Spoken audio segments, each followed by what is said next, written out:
Hello everyone and welcome back to the Unexplained Diaries. Here on this channel I share real-life encounters with beings from beyond the skies to help you unwind and drift off to sleep. Before we dive in, I would love to hear from you. Leave a comment and let me know where you're tuning in from. Now, find a comfortable spot, relax, and let's begin.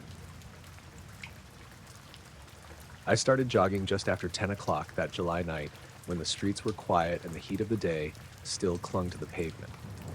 My name's Marta Delgado, and I live in a suburban neighborhood north of Portland. That evening, the roadside thermometer in my car read 72 degrees Fahrenheit when I parked by the community trailhead. Comfortable, if a bit muggy. I'd run this loop dozens of times, always in mild weather, always alone. I left the trailhead on the paved path, earbuds in, music low so I could hear the crickets and the rustle of leaves. My pace was easy, my breathing steady. A few fireflies blinked near the bushes, and the street lamps through the trees cast pools of yellow light. Everything felt normal. About 10 minutes in, as I passed the old stone bench near the creek, I noticed a sudden shiver crawl up my spine. I rubbed my arms and glanced at my watch. 10:13 p.m. I slowed to a walk, taking off my earbuds, convinced my shirt was soaked through with sweat. But when I pressed the power button on my phone, which sat in the zip pocket of my shorts, it showed the same 72 degrees Fahrenheit I'd seen at the car. I frowned and zipped the pocket closed. I started running again, but each breath felt sharp and cold, like I'd plunged into an ice bath. My chest tightened.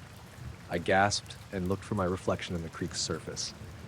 My breath came out in little white puffs, floating before me like I'd stepped into winter. I stopped dead. I knew I should have been breathing warm, humid air. I could feel the dampness on my skin, the stickiness of moisture in my hair. I checked my phone's weather app. Still 72. The trail was empty, no one else around. The only other sound was the far-off hum of traffic on the highway. I shook my head and forced myself forward at a jog, telling myself it was nothing. Maybe my body was just cold from the breeze off the creek. The next stretch of trail veered under a tall stand of cedars. The lamp overhead flickered, and I heard something brush against leaves ahead, like a branch swaying, though there was no wind. I paused, peering into the dark tunnel of trees. No movement. I took a few more steps and felt the temperature drop even more. My breath steamed out in thick clouds. I was close enough to the branch now to touch it. The needles felt brittle, colder than any cedar I'd ever touched. I ran my fingers along the twig, then backed away as if burned. My shirt clung to me, warm from sweat, but everywhere exposed to the air felt cold, like someone had turned an enormous refrigerator on just for me. I picked up speed, running past the lamp and out the other side of the cedars. The path opened onto a small clearing with a picnic table and a trash can. When I passed under the lamp there, its light looked duller, warped, like I was seeing it through frosted glass. I shook my head again. My ears felt stuffy, like when you're at altitude. But I was barely above sea level. Then I heard it, a low hum, vibrating through the ground, through my feet. I slowed to a walk, scanning the clearing. There was nothing there but the table, the trash can, and the trail leading on. The hum rose, a steady note, and I realized my phone was buzzing in my pocket with a text from my sister. "Hey, call me when you can." I yanked it out, but the vibration felt weak, like the battery was dying, though it still read full charge. I looked around again. The hum stopped. The air warmed instantly, as if someone had flipped a switch. My breath vanished. I could feel sweat prickling my skin again. I stared at the spot where the table sat. Half the lamp's glow stretched across it at an odd angle, as if rewound. By the time I blinked, everything looked normal. The light bright and clear, the air heavy with humidity. I stood there, frozen, listening to the normal night sounds. Crickets, distant cars, leaves stirring in a gentle breeze. I forced a laugh, probably a draft through the trees, my mind playing tricks. I jogged on, checking my watch, 10:23 p.m., 10 minutes since that bench incident. I still had a little over a mile to go to finish the loop. The final stretch curved up a slight incline toward a row of darkened houses. The path was lit by ground-level lights woven between hedges, soft pools of light, nothing harsh. I passed the first house, footsteps crunching faintly on gravel in the driveway. I glanced over, nothing there. The next yard had a motion sensor light, which clicked on, but no person or animal stepped into view. Then behind me, I heard footsteps too. Slow, deliberate, just outside the edge of my vision. I stopped again, heart pounding. I spun around. Nothing but the hedges and the shadows they cast. I waited, straining to hear if someone was really there. The only sound was my own breathing, rough in my ears. I decided to jog home as fast as I could. As I reached the last bend, my car's headlights reflected off the asphalt, guiding me in. Relief washed over me. I slowed to a walk, unzipped my pocket, and checked my phone one more time. The weather app still read 72 degrees Fahrenheit. The text from my sister remained unread. I walked up to my car, the engine still warm. I unlocked the door with shaking fingers and sat inside. Doors locked, engine off. The car's interior lights glowed softly. I turned on the dome light and saw my breath again, small white clouds puffing out in front of me. I stared at the temperature display. It read 72 degrees Fahrenheit. I exhaled, and more mist curled in the light. I leaned back in my seat and closed my eyes for a moment, listening to my own steady pulse. Then I turned off the dome light. The small display faded, and my breath vanished instantly. The windows cleared. I opened the door and stepped into the real night, warm and humid, the air full of chirps and rustles. I locked the car, jogged back to the house, and climbed inside.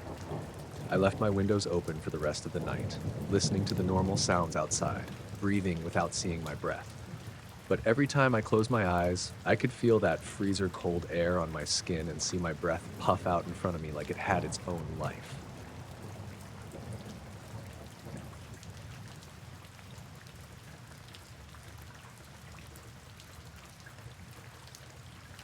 I was flying a routine cargo run from Denver to Salt Lake City. Nothing special, just the usual early morning flight over the Rockies, cruising at about 24,000 feet in my little turboprop. The sky was clear and the weather was calm, perfect for flying. I had my route planned out on the GPS, checked my instruments, and everything was working as expected. I remember taking off at 5:15 a.m., leaving the ground crew behind as I climbed steadily. The sunrise was just starting to paint the horizon with orange and pink, and I was enjoying the quiet hum of the engine and the steady rhythm of the flight.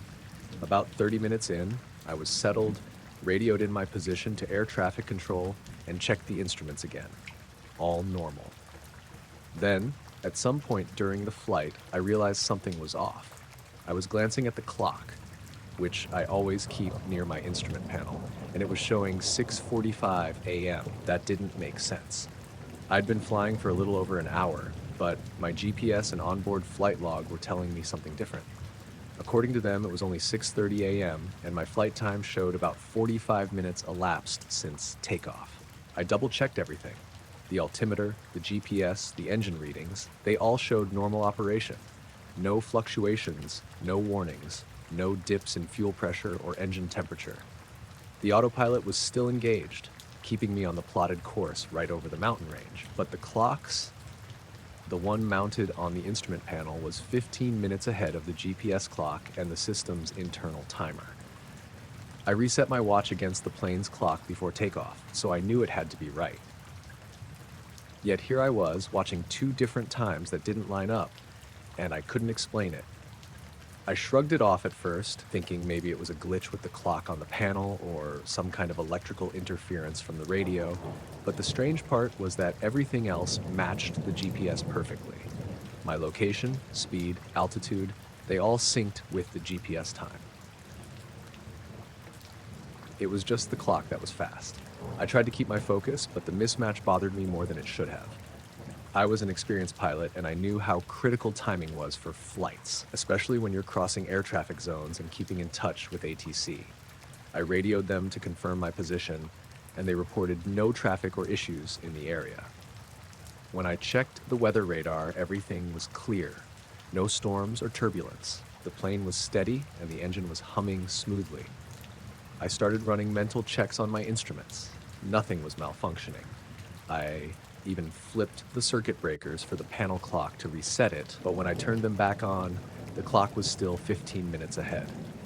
I couldn't shake the feeling that something was wrong, but I had no way to fix it or confirm what exactly. Then I noticed something else. Looking out the window on my right side, the mountain peaks below had started to look different. They were shrouded in a thin mist. unusual for the time of year, and I saw a strange, diffuse light glowing faintly over one ridge. It was too early for fog at that altitude, and the light wasn't coming from the sun. It was soft, almost like a low, pulsing glow that didn't move, just hovered above the trees. I reached for the binoculars in the side compartment to get a better look, but before I could, the light vanished, like someone switched it off. The mist stayed for a moment, then it cleared as quickly as it had come. I glanced at my instruments again. The clock still showed 6:45, GPS and flight log still at 6:30. I made a mental note to check everything again once I landed. The rest of the flight was uneventful, but the strange time discrepancy lingered in the back of my mind. When I touched down in Salt Lake City, my watch said was 6:50 a.m. The flight log said I'd been flying for 1 hour and 15 minutes. According to my calculations, based on takeoff and the actual time on my watch, it should have been closer to an hour. I went through the post-flight checks, filled out the paperwork, and talked with the ground crew. I mentioned the strange light over the mountains, but none of them had seen or heard anything unusual that morning. The flight data recorder and the plane's maintenance logs showed nothing out of the ordinary.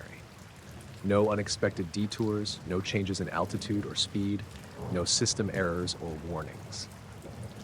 I pulled the GPS track from the flight, and the route was perfectly straight, exactly as I'd flown it, with no deviations. Still, the missing 15 minutes bothered me.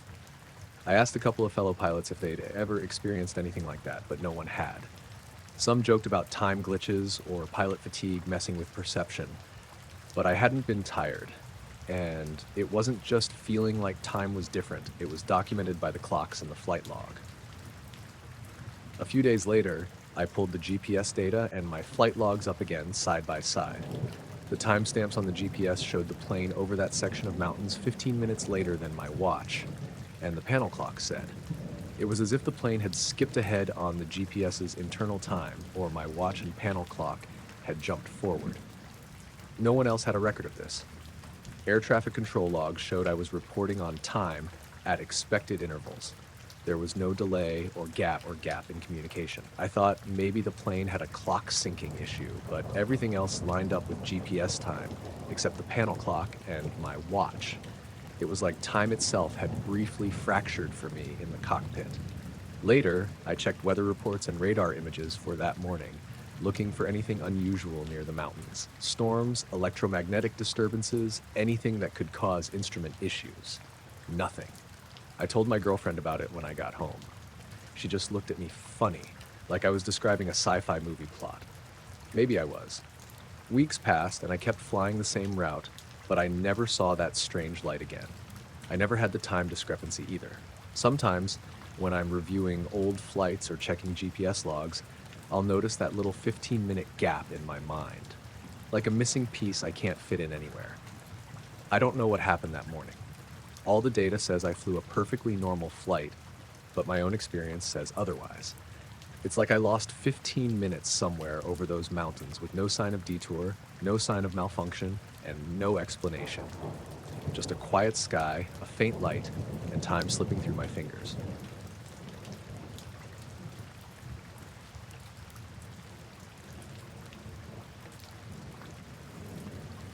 I was working the graveyard shift at the gas station out by Route 57, just outside of Plainfield, Illinois. The kind of place that's mostly empty after midnight, with nothing but the hum of the fluorescent lights and the occasional rumble of a semi rolling by.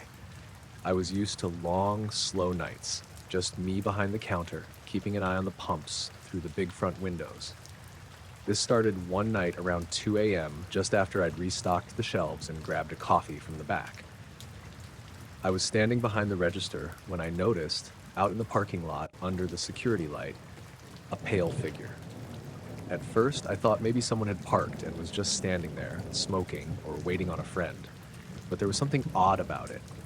The figure wasn't moving, just standing still, facing the store like it was watching. I caught my breath for a second because it was way too quiet for anyone to just be standing there like that. I stepped out from behind the counter and walked toward the door, ready to ask if they needed anything or if they were okay.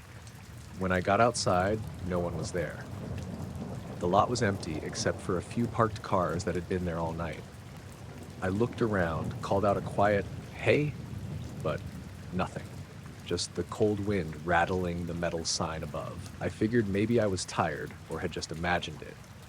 The light was bright and cast weird shadows. It could have been a trick. But the weird thing was, when I checked the security cameras inside, the figure never showed up on any of the feeds. I rewound the footage from that time, watching the lot, the pumps, even the side alley. Nothing. I shrugged it off and went back inside, thinking maybe it was just some glitch or reflection on the glass. The next night, it happened again. Around the same time, the same pale figure standing just under that light. I saw it right from the counter, frozen, facing the building. This time, I kept my eyes glued to it for a couple of minutes, trying to convince myself it was a person in a white jacket or something. But it didn't move at all. I told myself to go outside again, but this time I waited. I watched it for maybe 10 minutes. Still no movement, no blinking, no shift in stance. Then, after what felt like forever, it disappeared. Just vanished. No footsteps, no sound, nothing. Just gone. Again, nothing showed up on the cameras. I rewound the footage the next day at work, and it was like the lot was empty the entire time. No figure ever crossed the frame. I started to get a little on edge after that. It wasn't just me seeing it, though. One of the regular truck drivers, a guy named Mike, came in around 3 a.m. a few nights later. I mentioned it casually, half joking, but he looked at me serious. "Man, I know what you're talking about," he said. "I've been pulling through this station for years. Sometimes, when I'm waiting for my break to end, I swear I see a ghost standing out there. Just standing, staring, then it's gone." I figured it was a local ghost story or something the drivers had picked up, but it didn't make me feel any better. In fact, it made me more nervous. A few nights after that, I stayed outside longer after my shift ended. I didn't want to leave until I was sure I wasn't going to see that thing again. The security light was buzzing faintly overhead, the night air cold and still. Then I caught it again, the pale figure standing under the light. This time I noticed something else. The figure didn't have a face, not like a mask or something hidden in shadows, but no features at all. Just a smooth, pale blur where a face should be. I rubbed my eyes, stepped closer, and it didn't move or react. I called out, "Hey, you okay?" No answer. No movement. My heart started pounding, and I didn't want to be near it anymore. I went back inside, locked the doors, and triple-checked the cameras. Nothing again. After that night, the figure started appearing at slightly different times, not always exactly 2 a.m., sometimes a bit earlier, sometimes a bit later, but always under that same security light. One night, the power flickered while the figure was there. The light went out for maybe 2 seconds, then came back on. When it did, the figure was gone. I scanned the lot with a flashlight. Nothing. No footprints, no car, no sign anyone had been there. The strangest part was that none of the other security cameras, like the ones at the pump islands or on the building sides, ever caught it. Just that one spot under the big light, visible only from inside the store. I started keeping a journal at work, jotting down the times the figure appeared, the weather conditions, what I was doing. Nothing consistent came up. Sometimes it was cold and clear, other times rainy or foggy. One morning, after a long night of watching and no sign of the figure, I stepped out to check the lot. The air smelled different, like ozone or something electric.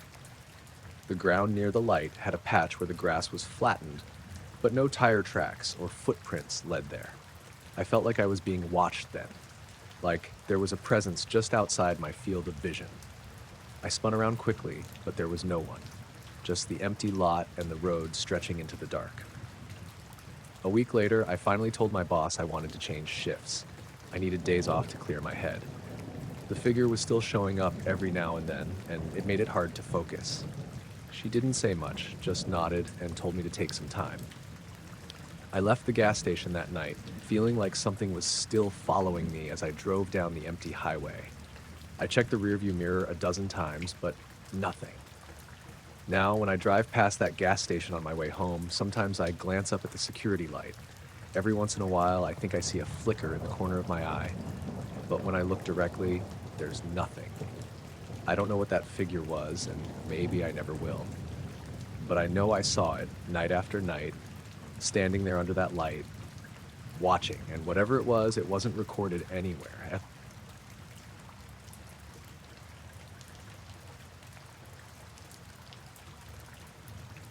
I was driving home late one Sunday night in late July. I just finished a shift at the diner where I work in a small town in western Illinois. It's nothing special out here, mostly farmland, with cornfields stretching for miles on both sides of the road. The highway I take is a two-lane road, nothing fancy, just enough to connect the scattered farms and small towns in the area. The air was warm but sticky, the kind of summer night where the windows have to be down for the breeze to do anything. I was maybe 10 miles from home, cruising at about 50 miles per hour. The radio was off because the reception cuts out in spots, and I kind of liked the quiet. The headlights lit up the road and the edges of the fields, but everything beyond that was dark except for the stars, which were out in full force that night. As I rounded a slight curve near the edge of a big cornfield, I caught a light out of the corner of my eye. It was unusual, a bright white glow hovering just above the stalks. It wasn't like a plane or a drone because it was just there, almost motionless, a little way off the ground. I slowed down, squinting through the windshield, trying to make sense of it. It wasn't flashing or changing colors like a helicopter or a spotlight, just steady and kind of soft, like a dull lamp. I thought maybe someone was out there with a flashlight or some kind of lantern, maybe a farmer working late or a kid messing around, but it was too steady and smooth for that. I glanced to my left, then pulled the wheel just a little to the right and stopped on the gravel shoulder. I killed the engine and stepped out. The air felt thick, humid, and the crickets were loud, louder than usual. I wasn't scared yet, mostly curious. I watched the light for a few minutes. It stayed in the same place, hovering maybe 5 or 6 feet off the ground. It wasn't bright enough to flood the whole field, but it made the nearby corn stalks look ghostly white. The closer stalks shimmered in the glow, but I didn't see any shadow or movement from a person or machine. I pulled my phone out to take a picture, but the screen stayed black. I tried again and again. The battery was almost full, but the camera refused to work. I even rebooted the phone, but the camera still wouldn't turn on. I figured maybe the humidity was messing with it or some weird glitch. I put the phone away and just stared. After about 5 minutes, I thought maybe I should get back on the road. I walked back to the truck, feeling that odd silence in my ears, like the usual nighttime noises had dulled somehow.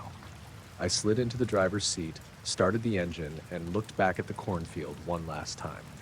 The light was still there, unmoving. I turned the truck around, deciding to go back the way I came, just to get a better look from a different angle. I pulled out onto the road and started driving slowly. I was half expecting the light to disappear, or at least move. But it didn't. I kept watching it out the passenger window, trying not to stare too hard. After maybe a mile, the road started to feel strange. The asphalt seemed slick, even though it hadn't rained. The headlights caught something in the distance, something that looked like water reflecting them back. My heart sped up a bit. I pulled over again and got out to check. The field, the same one where the light hovered, was flooded. Not just a little wet spot, but the entire corner near the road was covered with water, dark and still. It was weird because there hadn't been any storms for days, and I knew the ground wasn't low enough to flood like that without heavy rain. Even stranger was the road behind me. The stretch I had just driven on was gone. The gravel shoulder I'd pulled onto earlier was still there, but the road itself disappeared under the water, like it had been washed away or sunk. The edges were ragged, like someone had scraped the pavement out with a big machine. I stood there, blinking, trying to figure it out. The cornfield's glowing light was gone now too, nothing but water reflecting the stars. I got back in the truck, heart pounding. I turned the key, and the engine started fine. I backed up slowly, looking for a place to turn around, but the flooded area took up most of the road. I decided to head forward, hoping the road would clear. I drove carefully, headlights on full beam. The water didn't seem deep, just a few inches, but it covered the pavement completely. The air smelled wet, like mud and fresh earth. I kept expecting the glow to come back, but it didn't. After a quarter mile, the road came back to normal. The water ended suddenly at the edge of a farm driveway, I pulled onto solid ground and breathed a little easier. I kept driving home as fast as I dared, still checking my mirrors and the fields for any sign of light. Nothing. No sounds except the hum of the engine and the soft wind through the open window. When I got home, I told my parents what I'd seen. They didn't say much, just asked if I was tired or maybe saw a reflection or some kind of electrical transformer acting up. But none of it made sense to me. I called my friend Jesse, who works with irrigation systems around here. He said flooding like that just doesn't happen out of nowhere, especially not with no rain. If there's no weather event, that field shouldn't be underwater, he said. Maybe something underground broke, like a pipe or a drainage system, but I doubt it would flood that fast and that big. I tried to check the local news the next day, but there was nothing about flooding or road damage. The farmers I talked to said their fields looked fine that morning. I went back to the spot in daylight a few days later. The cornfield looked completely normal. No water, no damage to the road. The ground was dry like nothing had happened. No footprints, no tire marks, no signs of disturbance. I took out my phone to see if any of the photos or videos I'd taken the night before had saved, but I only had the usual shots from the diner shift. Nothing from the truck or outside.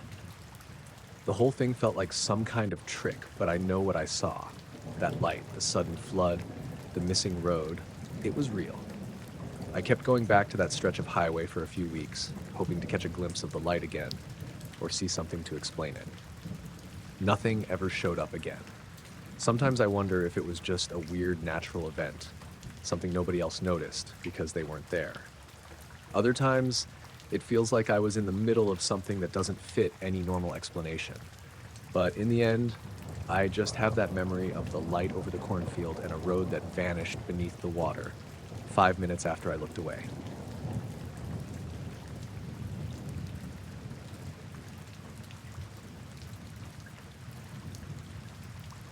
I woke up cold, like really cold.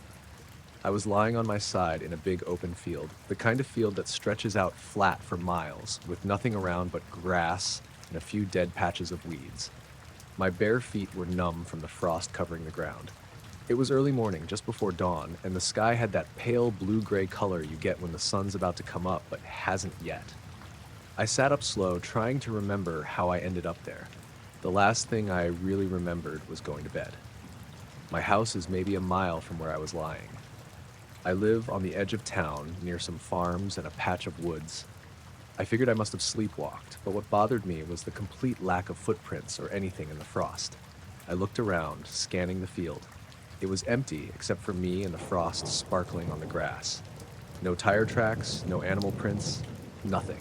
The ground was frozen enough that it should have left marks if I'd walked across it barefoot. I was sure of it. I rubbed my arms, trying to warm up, and started walking toward the road. It was still dark, and everything was quiet except for the distant sound of a train whistle. The air smelled like cold dirt and something else, kind of metallic, but I couldn't place it. As I neared the edge of the field, I passed a cluster of trees that lined the road. The frost on the branches was thicker here, like someone had sprayed white paint on them. I noticed something odd. Some of the leaves had this faint glow, not bright, but enough to be out of place. I stopped and stared. It wasn't like any light I'd seen before, not electric or natural. It looked like the leaves were shimmering softly from within. I shook my head and kept walking. I wanted to get home, put on some socks, and figure this out. When I finally reached the road, my heart sank a little. My truck was gone. I left it parked in the driveway the night before, and it should have been there. No one else has a key, and I don't live in a busy neighborhood where people would just move your stuff. I checked around the road for tire tracks or signs it had been towed, but again, nothing. Just the frost-covered asphalt, perfectly undisturbed. I pulled out my phone, but it was dead. I thought maybe it died overnight, but the battery was usually reliable. I tried turning it on a few times, but it stayed black. I looked up at the sky. The first hints of pink were starting to show over the horizon.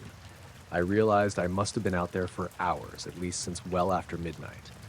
The strange thing was, I didn't feel tired or disoriented like I expected.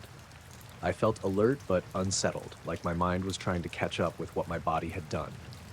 I decided to start walking home, figuring I'd find my truck along the way or get to a neighbor's place and call someone. As I moved through the neighborhood streets, everything looked normal but oddly muted, like the world was quieter than usual.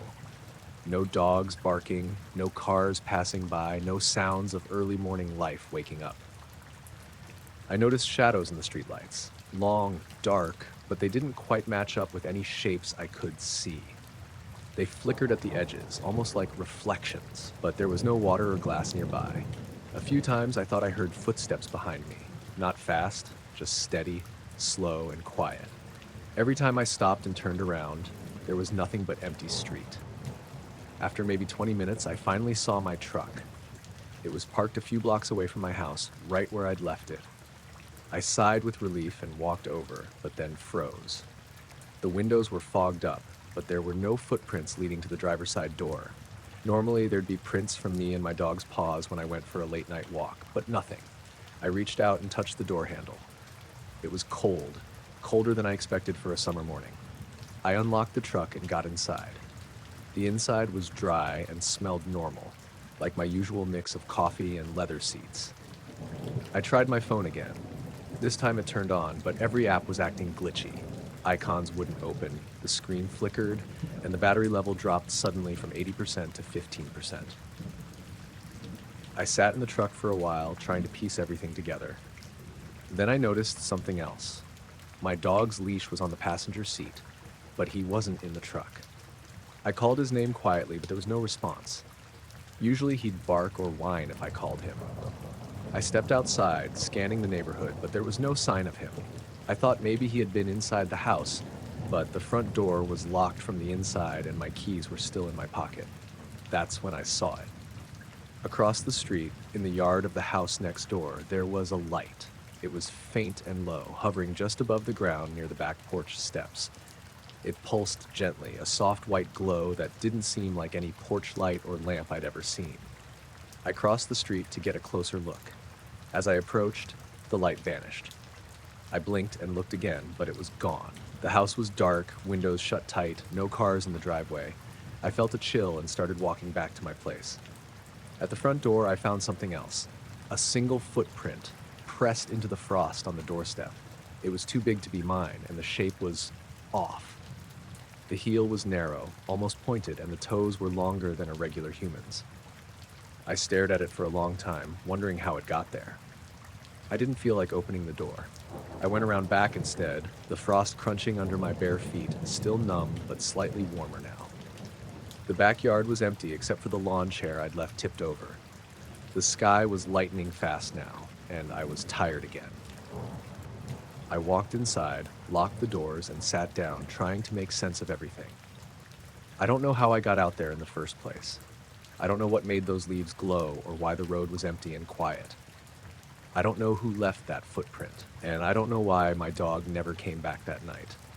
But I'm here and I'm okay, and I'm still barefoot.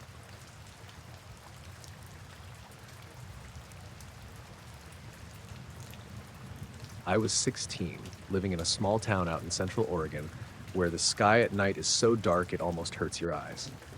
My dad got me a decent camera for my birthday, and I got into long exposure photography. I wanted to capture stars, the Milky Way, whatever was up there. It felt like the best way to chase something quiet and big, something I couldn't touch but could still see. One Friday night in early September, I set up my tripod in the backyard. It was cool, maybe low 40s, but dry. The moon was just a sliver, barely bright enough to wash out any stars. I knew it was a good night for shooting. I had a few batteries, extra SD cards, and my hoodie zipped up tight because the wind picked up now and then. I aimed the camera toward the north, where the sky was clearest. I'd done long exposure shots before, usually 30 seconds, sometimes a minute, to get the star trails. This time I was trying a new setting, 3 minutes per shot. I was trying to capture more detail, longer trails, and maybe catch some of that faint light pollution from the town in the distance. I set the timer and sat back on the grass, looking up. The stars were so bright and sharp, it felt like I could reach out and grab one. I was thinking about how small we all are, just blinking dots on a blue ball spinning in space. I was feeling peaceful. After the first shot finished, I checked the image on the camera's screen. The star trails were perfect, a smooth arc, and everything looked normal. I clicked for a second shot. The camera counted down and snapped again, then a third. I took 5 shots in total. After the last one, I packed the camera back into my backpack and went inside to look at them on my laptop. At first glance, the photos looked exactly like I expected, stars moving in smooth curves across black. Then, I noticed the 4th shot was weird. In the middle of the frame, cutting through the star trails, was a bright, straight beam of light. It looked like someone had shined a giant flashlight straight down from the sky. The beam was sharp-edged, pure white, and stretched all the way from the top of the frame to the bottom. I blinked a few times, zoomed in, zoomed out. The beam wasn't in the 1st, 2nd, 3rd, or 5th shots, just that 1/4 photo. The other frames were taken with the same settings, from the same spot, just a few minutes apart. I went back outside and looked up. The sky was clear again, the stars just as bright as before. No weird light beams. I checked around for anything that might have caused it. A flashlight, a spotlight, a drone with a searchlight, but nothing. The house was quiet, my parents asleep inside. The next morning, I asked my best friend, Mara, if she wanted to see the photos. She's the kind of person who believes in weird stuff, so I thought she might have some explanation. When I showed her the beam, she said maybe it was a meteor or some kind of atmospheric phenomenon, but meteors don't usually show up as perfect straight beams in long exposures. They streak, sure, but not like a solid pillar. Later that day, I searched online for anything similar. I found a few people talking about unexplained lights caught on cameras, but nothing that quite matched what I saw. A lot of the pictures were blurry or grainy, or the light looked like a flash or flare. Mine was crisp, like it was really there, but only for that exact exposure.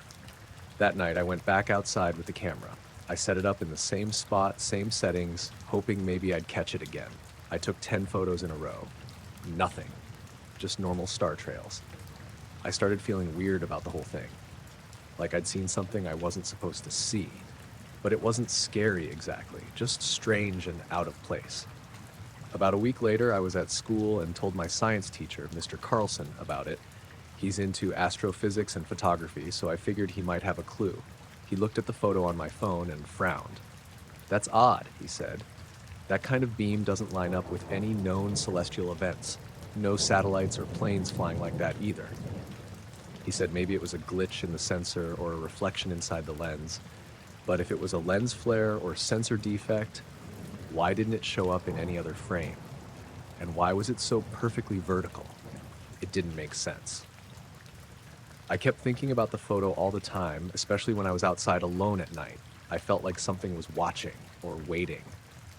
One night, about 2 weeks after I took the original photos, I was out in the backyard again. I didn't bring the camera this time, just sat on the grass, staring up. The wind was almost still, the sky darker than ever.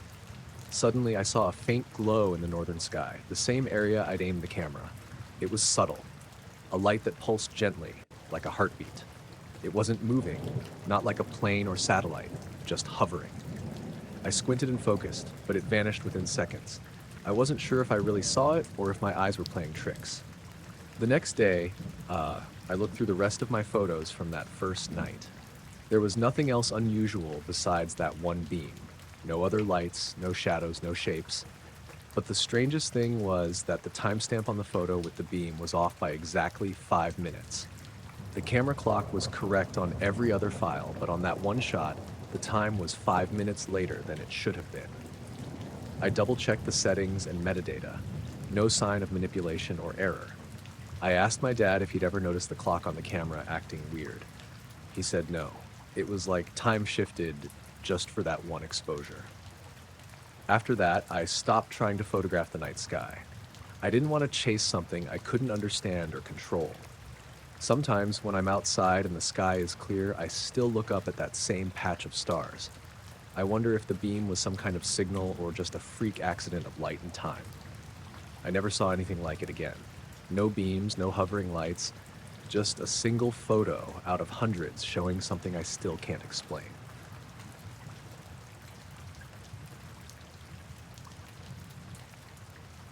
It happened about 2 months ago. I run every morning before work. usually around 5:30 a.m., before the sun comes up. My route takes me through a stretch of woods near my neighborhood, just a paved trail through the trees that eventually loops around a lake and brings me back to the main road. That morning, the air was cool but humid, like it had rained somewhere nearby overnight. My shirt clung to my back halfway through mile 2.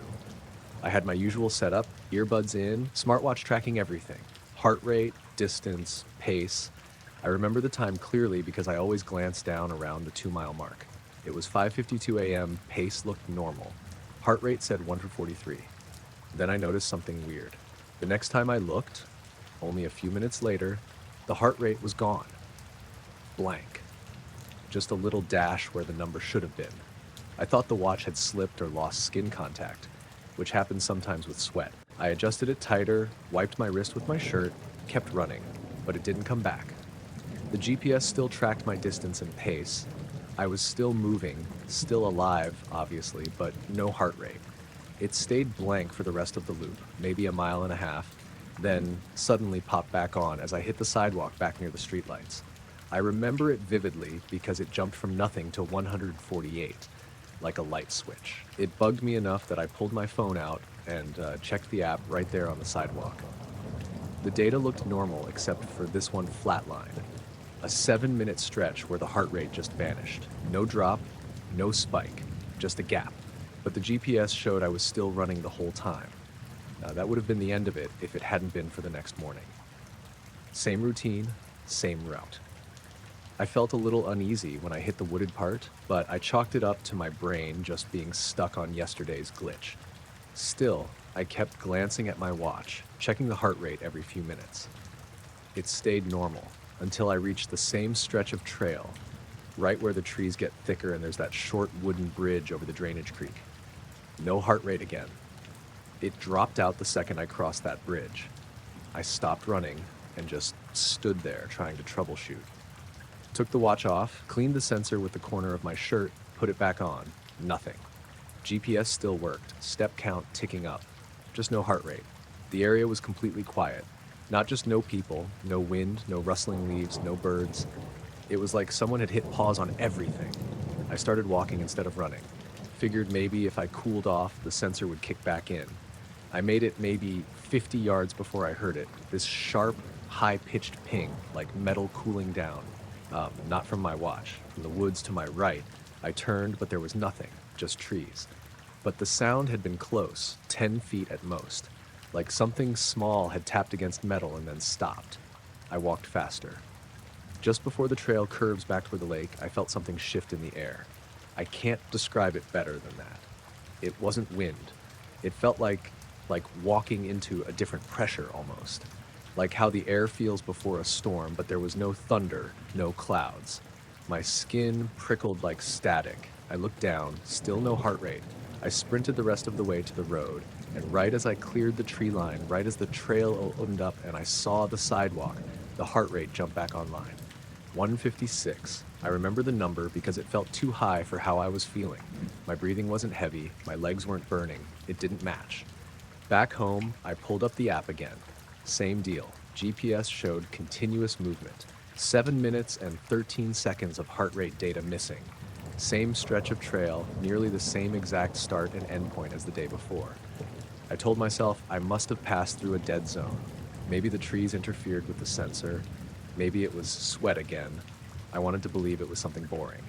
I really did. But I didn't go running the next morning. Or the next. It wasn't until the weekend that I decided to go back. But during daylight, this time.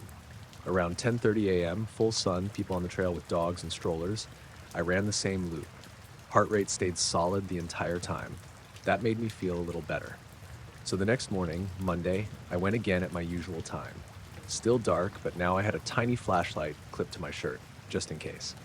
And this time, something else happened. As soon as I got to the wooden bridge, the heart rate dropped out again. Not a slow fade, just gone. I stopped right there, and breathing slow, flashlight pointed down the path. The beam bounced a little with my pulse, but the forest around me stayed still. Then the flashlight flickered. Just once. That shouldn't have been enough to scare me, but I turned around anyway. Not like a full run, more of a fast walk. I didn't want to spook myself by sprinting. That's when I heard the footsteps, not behind me. Off to the left, parallel to the trail. Soft but steady, leaves crunching once every second or so. Like someone pacing me, I slowed down, hoping it was just an echo of my own steps, but the sound didn't slow. It kept going. One crunch every second, steady, too measured to be a deer or anything wild. I stopped walking. So did the footsteps. I shined the flashlight into the trees and stepped off the trail. Nothing. Just wet leaves and brush. I scanned left to right, maybe 20 feet deep into the woods. Nothing moved. Then I took a single step back onto the trail. Crunch. The sound came again. Same distance, same direction. I didn't wait after that. I jogged fast, flat-footed, quiet, just trying to get to the open stretch again. When I broke out of the trees, the footsteps stopped. Heart rate popped back up. 139. I didn't stop jogging until I reached the end of my block. I told my coworker Jesse about it that afternoon. He runs sometimes too. He laughed at first, then told me to check for firmware updates on the watch. But when I showed him the GPS overlays, how exact the gaps were, he didn't have much to say after that. I tried running a different route for a while. Through the residential streets, past the high school, just long loops with houses and traffic lights. No issues. Heart rate stayed solid. No weird sounds. Then last week I drove past that trail on my way home and saw a Parks truck blocking the entrance. Orange cones. Sign said, "Trail closed for maintenance." I didn't think much of it until I passed the same spot this morning and the truck was still there. Same cones, same sign, but no one working. No tools, no digging equipment, just the truck. Parked, empty. I haven't gone back. I still run, but never in the dark and never near that stretch again.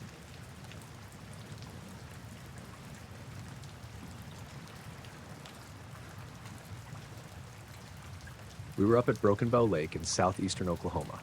Early June, not too hot yet, and the nights were still cool enough for a hoodie. There were 4 of us, me, Evan, George, and Tully. We do this trip every year, same spot, right along a quiet inlet on the North Shore. Evan brings his dad's aluminum boat. We camp near the water, fish during the day, drink and shoot the breeze at night. Nothing fancy. No cell service out there, which is the point. This happened on our second night. We'd had a long day on the lake. Jorge caught a decent catfish, Tully mostly just drank beer, and I spent half the time untangling my line. Pretty normal. We grilled dinner, told the same old stories, and passed around Evan's bottle of Old Forester once the sun went down. By 10, the fire was dying low and we were just kind of staring at the lake. The moon was bright, maybe 3/4 full, and it was reflecting off the water clear as glass. No clouds, barely any breeze. You could hear frogs and the occasional splash of something out in the deeper water. Peaceful. Then the moon flickered. It was just for a split second, like a light bulb hiccuping. One blink, and it was back. Not behind clouds, there weren't any. The reflection on the water blinked too, perfectly synced, like someone had flipped a switch and flipped it back. And the sound cut out with it. Just gone. Then everything resumed like nothing happened. We all went quiet. I looked around to see if anyone else had noticed. Evan was frozen mid-sip from his bottle, and Jorge had his head tilted like he was listening for something. Tully just said, "Did you guys see that?" None of us answered at first. I remember my ears ringing a little, the kind of pressure you get when a plane's descending. Evan said, "The hell was that?" and set the bottle down. Then we heard Jorge say, "My watch reset." He held up his wrist. Digital Casio, nothing fancy. It read 1, like it had just powered on. Then Evan checked his. Same thing. Tully had a cheap analog one and said the second hand was ticking like normal but stuck at 12. I pulled my phone out of my backpack. It was off, not just asleep, fully powered down. When I held the button, the boot screen flashed for a second, then went dark again. We didn't talk for a while, just sat there staring at the moon. It looked normal again. Steady, bright. Too bright, honestly. Whiter than usual. Tully stood up and said he needed to piss, wandered off toward the trees. The rest of us stayed near the fire, which was mostly coals by then. I remember not wanting to look away from the lake. Something about it felt wrong, like it wasn't quite reflecting the way it had earlier. The ripple patterns were too slow, almost fake. A minute later, Tully called out, not shouting, not panicked, just loud enough to get our attention. "Hey, y'all hearing this?" he said. Evan stood up, then Jorge. I got up last. We walked toward the trees, but Tully met us halfway. He looked weird, like he'd just woken up from a nap, pale, kind of out of breath. "What'd you hear?" Evan asked. Tully said, "I don't know, not voices, just sound, but not from the woods, from up." We all looked up, and the moon was still there, nothing else, no planes, no blinking lights, but I could hear it too now, faint, way up high. A low tone, like when a TV's on mute. Just enough to notice if you were paying attention. It didn't come from a direction. It was just there, like the air was humming. We stood like that for a while, all four of us. Not talking, not moving. Listening to this pressure that didn't seem to get louder or fade away, didn't even feel threatening. It just was. Jorge was the first one to move. He walked down to the lake and shined his flashlight across it. I followed him, and Evan came too. Tully stayed back, leaning on a tree like he was dizzy. When the beam swept across the water, I noticed something that stopped me cold. There were no insects, no moths fluttering into the light, no mosquitoes, not even a single dragonfly. That whole area is usually crawling with bugs, especially near the shore. But it was just the beam on water, no movement. Then Evan dropped the flashlight. He didn't mean to. His hand just opened. The light hit the dirt and pointed straight up. I saw his face, mouth open, staring at the sky. We all looked. The moon was still there, but something was passing in front of it. Not a shape, exactly. More like a shadow that bent the light wrong. You couldn't see the edges of it. You just knew something was between you and the moon because the sky went dark in one spot, darker than the rest, and the stars around it vanished. Not all at once, one by one. It moved slowly, not drifting like a cloud, more like gliding. Clean. Silent. Whatever it was, it didn't make wind. The trees didn't sway. The lake didn't ripple. It just passed overhead, blotting out stars, and that weird hum seemed to swell a little. Not louder, just thicker. Harder to ignore. We backed up toward camp without saying anything. Jorge picked up the flashlight and turned it off. Didn't want to attract attention, I guess. We sat around the fire pit again, but no one added wood. Just sat in the dark, listening to nothing. Eventually the hum faded. Not all at once. Just thinned out over time like a headache easing up. I checked my phone again. This time it turned on, but the clock was wrong. It said 12:01 a.m., even though by then the moon had moved higher and it had to be at least 3:30. No signal, no GPS lock. Just a blinking time I knew wasn't right. Tully said he wanted to leave. Evan talked him out of it, said there was no point hiking out in the dark, but I could tell he didn't want to stay either. No one did. We didn't sleep. Just sat around until sunrise, packed up and left without saying much. Jorge didn't even bother rolling his tent.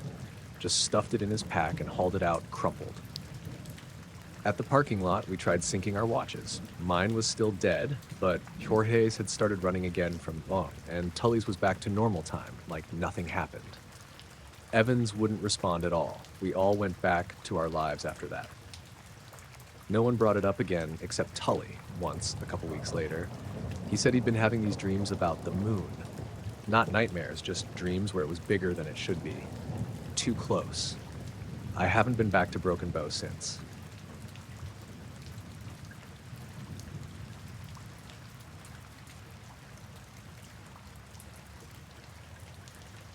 I was flying the drone on a Sunday afternoon, early September. Hot, dry air, no clouds, no wind to speak of. One of those days where the sky looks washed out, almost white instead of blue. I'd driven out past the edge of town. There's this old access road that cuts behind the Ridgeview substation. It's not fenced off, just marked with a faded, authorized personnel only sign. Nobody patrols it. I wasn't trying to cause trouble.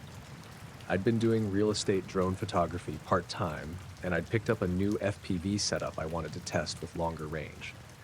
The station was just a landmark, a big open stretch with metal towers, those lattice pylons, and miles of line running off into the hills. I figured it'd give me good signal contrast for testing object tracking. The drone was a Synolog 35 with a GoPro mounted on top. Nothing crazy. I launched from the back of my pickup around 3 p.m. Battery was full, GPS lock solid, everything normal. For the first 5 or 6 minutes, I was just cruising around, doing wide sweeps of the towers, dipping under the lines, orbiting the transformer yard. The power lines gave me clean, stable visuals. I wasn't going too far, maybe 300, 400 meters out at most.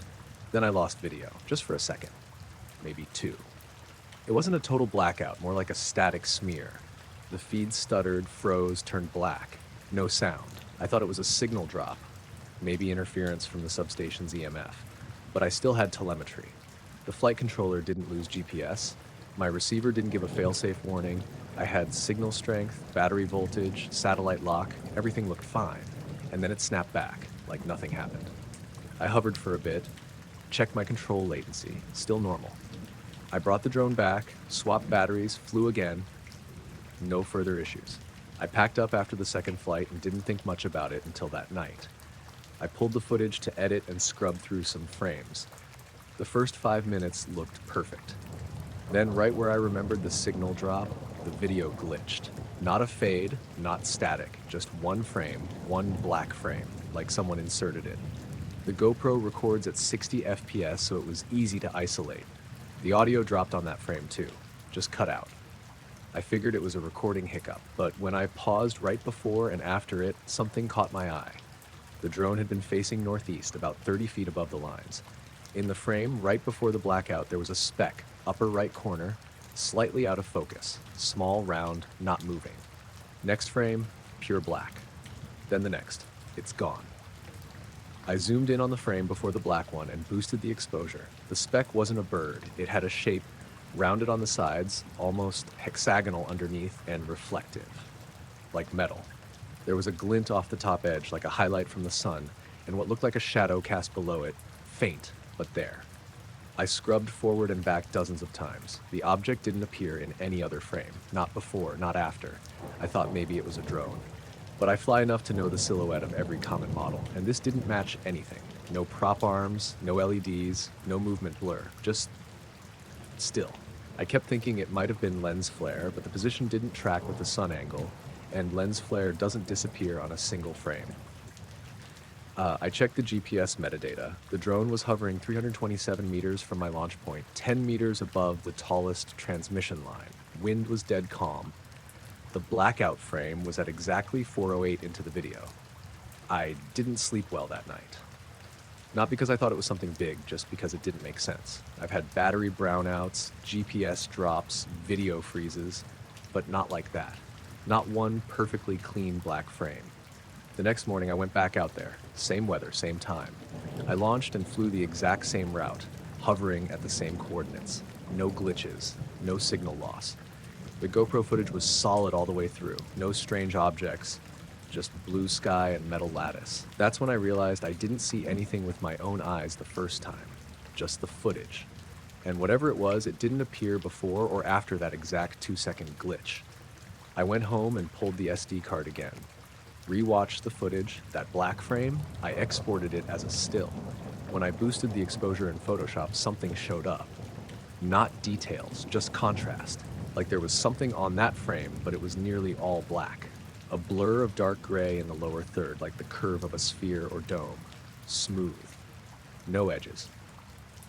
I showed it to a guy I know, Tommy. He does AV forensic work. I didn't tell him anything at first, just said, "Can you clean this up?" He called me that night. First thing he said was, "Why is one frame pitch black with no transition?" I told him I didn't know. He said he checked the file header and the data rate didn't dip. The encoder didn't drop any frames. There was no timestamp jump. He said it wasn't corruption. He also said something else. The black frame was longer than the others. Not by much. Maybe 2 or 3 milliseconds. But that's not supposed to happen. GoPros record at fixed intervals. You don't get a longer frame unless the camera paused. I asked if it could have been electromagnetic interference. He just said, "That'd fry it or crash it. It wouldn't give you a single clean black frame." After that, I stopped flying near that substation. I didn't talk about it much. My girlfriend thought I was messing with the footage to scare her. My dad said it was probably a weather balloon. Tommy kept the still frame. He offered to send it to someone he knew at a university lab, but I said no. About a month later, I drove past the same spot. It was dusk. The air had that weird orange haze, like wildfire smoke. The access road was closed, new sign, chain across it. I rolled the window down and stopped for a second. There was a faint hum coming off the towers. Not buzzing like electricity, a low tone. Barely there. You wouldn't notice it unless you were listening for it. I didn't stay long. Just sat there with the truck idling, staring up at the lines, waiting for something to move. Nothing did. But that sound, it wasn't in my head.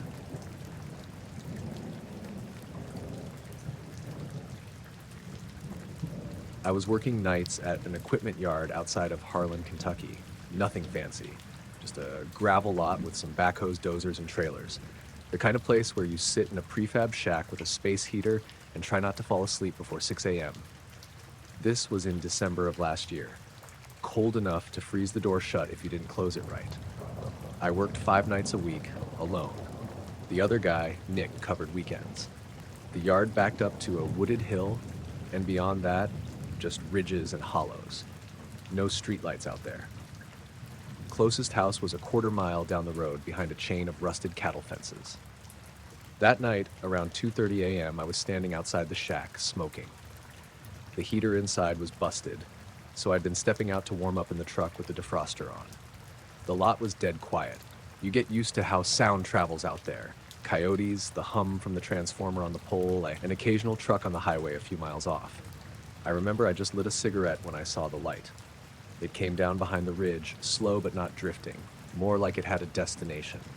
At first, I thought it was a flare. Bright, white-yellow with this smooth glide, but it didn't arc like a flare. It didn't blink like a plane either. It was silent. No hum, no chop, no boom when it landed. Just a bright light descending behind the hill and then nothing.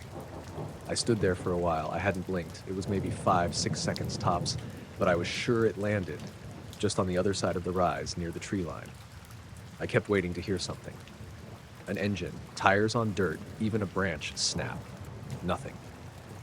The shack had an old pair of binoculars. I grabbed them and climbed up the loader parked near the fence for a better angle. I could just barely see the top of the ridge.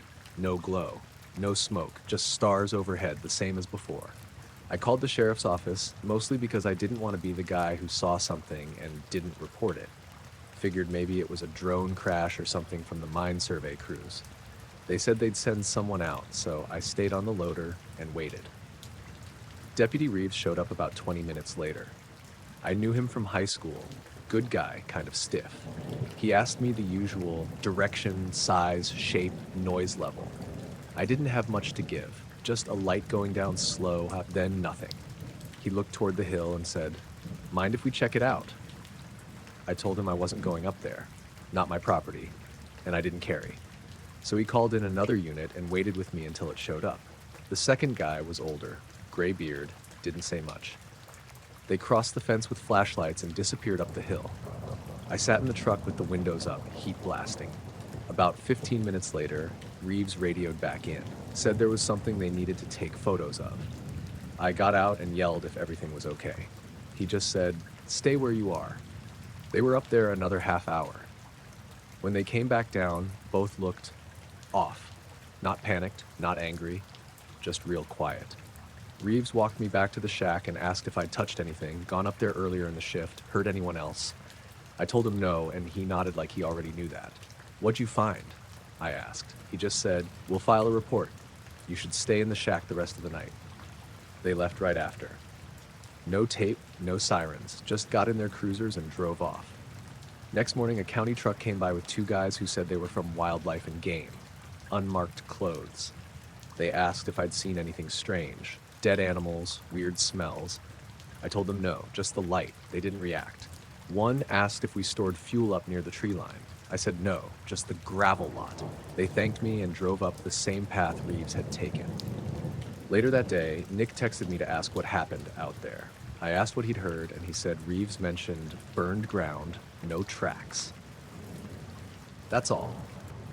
So the next night, I parked closer to the hill, right near the loader. I brought a flashlight, binoculars, even a thermos of coffee in case I wanted to hike up. But I didn't go right away. I waited until around 3 a.m. when everything was dead quiet again. Then I climbed the hill. It wasn't steep, but the brush was thick. I followed the path Reeves had taken, flattened grass, footprints in the frost. After maybe 10 minutes, I came over the ridge. That whole area was dead. Like, literally. No color in the brush. Just blackened grass, dry and brittle like it'd been torched. The trees were intact, but the bark looked bleached, and the soil had this cracked, baked look, like it'd been under heat. No leaves, no bugs, no sounds. Just a weird, still patch about 40 feet wide. The shape wasn't natural. It was a clean oval. Too clean. I walked into it. The air smelled flat. No char, no ash, just dry. And the ground had this weird give, soft, like it was cooked loose underneath but not muddy. I crouched and picked up a handful of dirt. It crumbled like dry cake. No worms, no pebbles, just dark, almost gray-brown powder. I stood there for a while, looking at the trees, thinking maybe it was a lightning strike. But there was no point of impact, just uniform deadness. When I left the patch and stepped back into normal ground, I could hear the wind again. Not strong, just a breeze. But it hadn't touched the circle. Inside, it was still. Back at the shack, I wrote it all down. Even took a photo from the ridge with my phone, though it didn't show much, just dark trees and a faint outline of the oval. 2 days later, we got a new heater installed in the shack.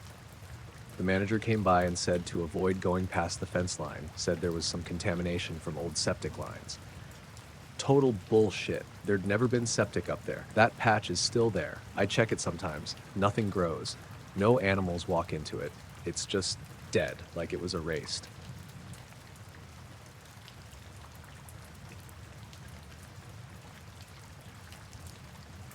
It showed up in late May 2016. We just had a week of on and off rain. Nothing crazy, just that good spring kind that soaks in slow and makes everything pop. My fields had never looked better. This particular one was 40-some acres of alfalfa on the south end of the property, not far from the old windbreak my grandfather planted back in the 60s. We'd rotated corn off it the year before, and I'd worked it clean, reseeded, fertilized. No issues. I'm not the type to fuss over small things, but I notice patterns. I walk the fields almost every morning, even if I've got a million other things to do. It was a Wednesday. I remember that because it's the day I usually haul feed into town. I was about halfway through the lower section when I saw the spot. It wasn't subtle. From a distance, it looked like a dry patch, maybe 3 or 4 yards wide, brown and crusted, right in the middle of green, healthy growth. I thought maybe a fertilizer misfire or standing water from the rain, though it didn't feel like the right shape for either. But when I got closer, it stopped me. It was a circle, a perfect one, not oval, not jagged at the edges like you'd expect with blight or runoff. Just a clean, defined ring of bone-dry, cracked soil. No plants, no weeds, no clover or creeping grass. Just open earth, like something had scorched it flat. I bent down and ran my hand over it. The soil was brittle, so dry it crumbled under my fingers. But the ground 6 inches outside the circle, damp, cool, thick with healthy alfalfa. It made no sense. I stuck a flag marker in the middle, took some photos with my phone, and drove back to the house to call Greg, the guy who runs soil testing for the co-op. He said he'd come out the next day. That night, I kept going over it in my head. There was no sign of burning, no tire marks, no foot tracks, no animal prints, nothing. Just that circle. Greg came out Thursday afternoon with his little kit, did a few core samples, made a couple jokes about aliens, and promised to get back to me with the results. Friday morning, I walked back out to check on it again. There were more. 4 of them this time. All smaller, each one a little more irregular in size, but still clean-edged. All bone dry. One was maybe 10 yards from the original. The others were scattered across the west side of the field. Same thing, cracked earth, no growth, no sign of disturbance. Greg didn't have an answer. His test results came back Monday. Low nitrogen, sure, but nothing that explained why those spots were that dry when everything around them was wet. He asked if I'd had equipment issues. I hadn't. Asked if I'd used any herbicide lately. I hadn't. Over the next 2 weeks, the patches stopped spreading, but they didn't change. No signs of recovery. I tried reseeding. Nothing took. I tried watering them directly, just those patches. The water soaked in too fast. No pooling, no runoff. It was like the ground swallowed it. By midsummer, I'd stopped thinking about them constantly, but they never went away. Nothing grew in them, not even thistle. It got weirder the more seasons passed.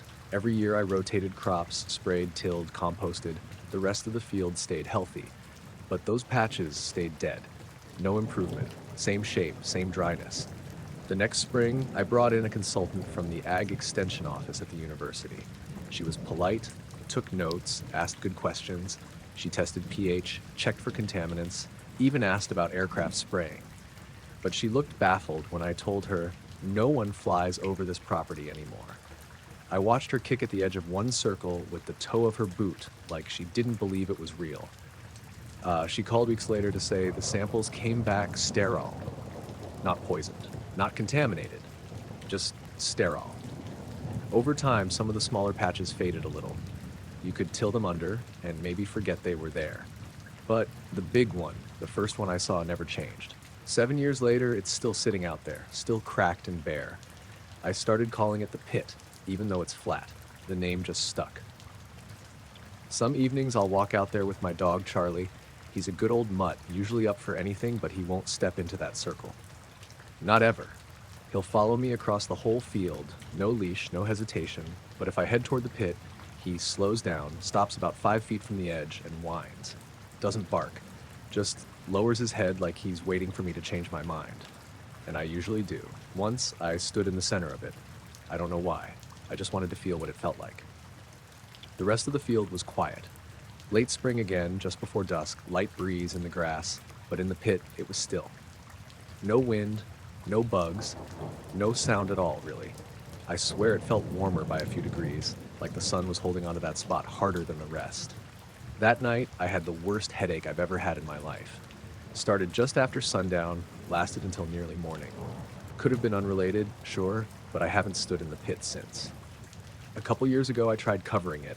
I dumped a full load of topsoil, composted manure, the works, mixed it deep with a tiller, replanted that whole section. For a few weeks, it looked promising. Green shoots came up, filled the space, then they withered, didn't rot, didn't turn yellow. They just dried out, like the ground had sucked the life out of them. By mid-July, the pit was back. Same shape, same size. Last fall, after harvest, I got curious again and borrowed a metal detector from my neighbor Wyatt. Just wanted to see if there was anything under there. Buried fence post, pipe, junk, something. I passed it over the pit slow, crisscrossed it. No beeps, not even a faint chirp. Outside the circle, it picked up all kinds of stuff. Old nails, bolts, bits of scrap from who knows when. Inside the circle, nothing. I stopped mentioning it to people a while back. It's not that I think anyone would call me crazy, it's just, what am I supposed to say? There's a dead zone in my field that won't go away, and I can't explain it. Most folks shrug it off or make the same tired joke about crop circles, but there was no crop circle. No markings, no flattened grain or burned edges, just a dry, dead hole in the middle of healthy growth, and it's still there.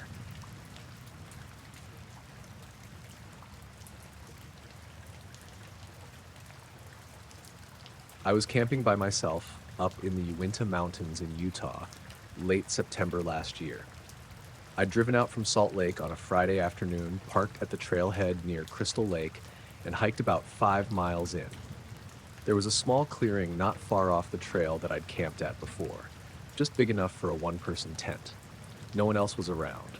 I passed a couple heading back down earlier in the day, but other than that, it was dead quiet. I wanted it that way. The forecast said clear skies, lows in the 30s. I packed light, tent, sleeping bag, food, water filter, the usual. I brought a small solar charger, my phone, a headlamp, and a GPS. I don't bring a satellite beacon or anything like that. I like being out of touch.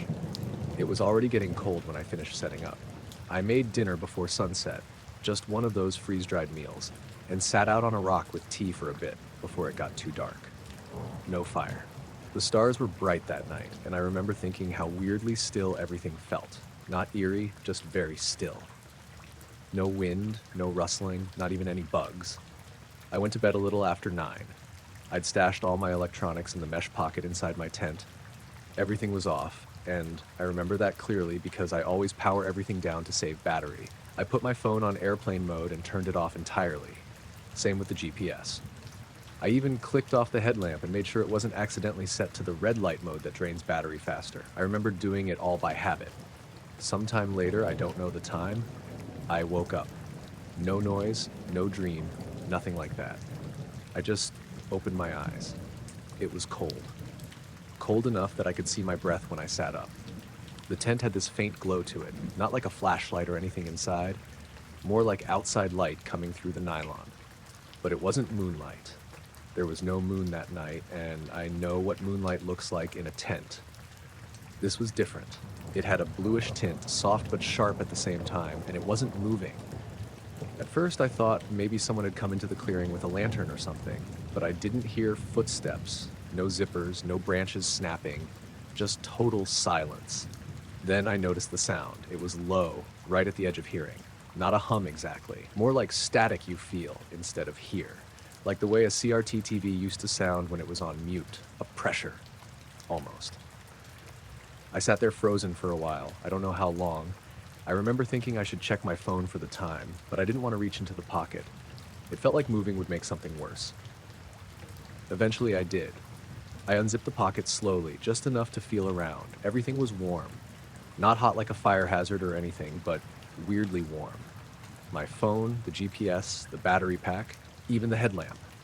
I pulled the phone out and hit the power button. Nothing. Dead. Same with the GPS. Dead screen. I tapped the battery pack. No lights. Then I noticed something else. All of them were pointed in the same direction. They'd been stacked neatly in the pocket when I went to bed. Now they were all outside of it, lying flat on the floor of the tent, all angled toward the same spot. It wasn't perfect, like not measured or anything, but close enough to feel intentional. The screens were aimed toward the top right corner of the tent wall, like they'd been placed that way. That's when the fear really kicked in. Not panic, but that cold realization that something had happened while I was asleep. Something I hadn't woken up for. I unzipped the tent very slowly and looked out. The light was still there, this soft bluish-white glow that seemed to hang above the trees at the far edge of the clearing.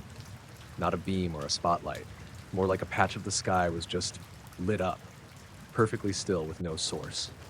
I stepped out barefoot onto the cold ground without thinking. I only went a few feet from the tent. The air felt heavier than usual. Not humid, just thick. I kept looking up at the patch of light, trying to find the source, but it didn't have edges. It didn't reflect off the trees. It was just there. Then the light flickered. Just once. Like a power surge, if that makes sense. A quick pulse, and then it was gone. The clearing went back to full darkness. My eyes had to readjust. I stood there for a long time. Eventually, I went back in the tent and zipped it shut. I didn't sleep after that. I just sat there, fully dressed, waiting for the first sign of daylight. At dawn, I checked all the gear again. Everything was still dead. Battery pack was drained completely. Phone wouldn't respond to any button, even after I plugged it into the solar charger. The GPS flashed a red error light once and then stopped. I packed up fast and headed back to the trailhead without eating. I didn't feel safe eating, didn't feel hungry anyway. I remember glancing back once, maybe a mile from the site, and thinking I saw something shiny on the ground where the tent had been, like metal catching the sun. But I didn't go check. I couldn't make myself do it.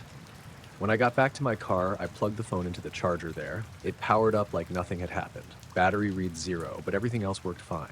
No new photos, no app glitches, nothing in the logs. The GPS worked too once I replaced the batteries. They were completely drained but hadn't leaked. That night, back in my apartment, I checked the compass app on my phone. I was curious. The direction all the devices had been pointed toward in the tent? Northwest, just slightly off true north.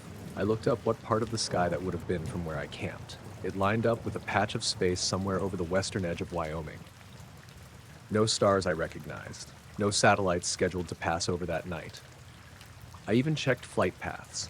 Nothing was flying over that area around that time. I don't know what I was hoping to find. I haven't camped alone since.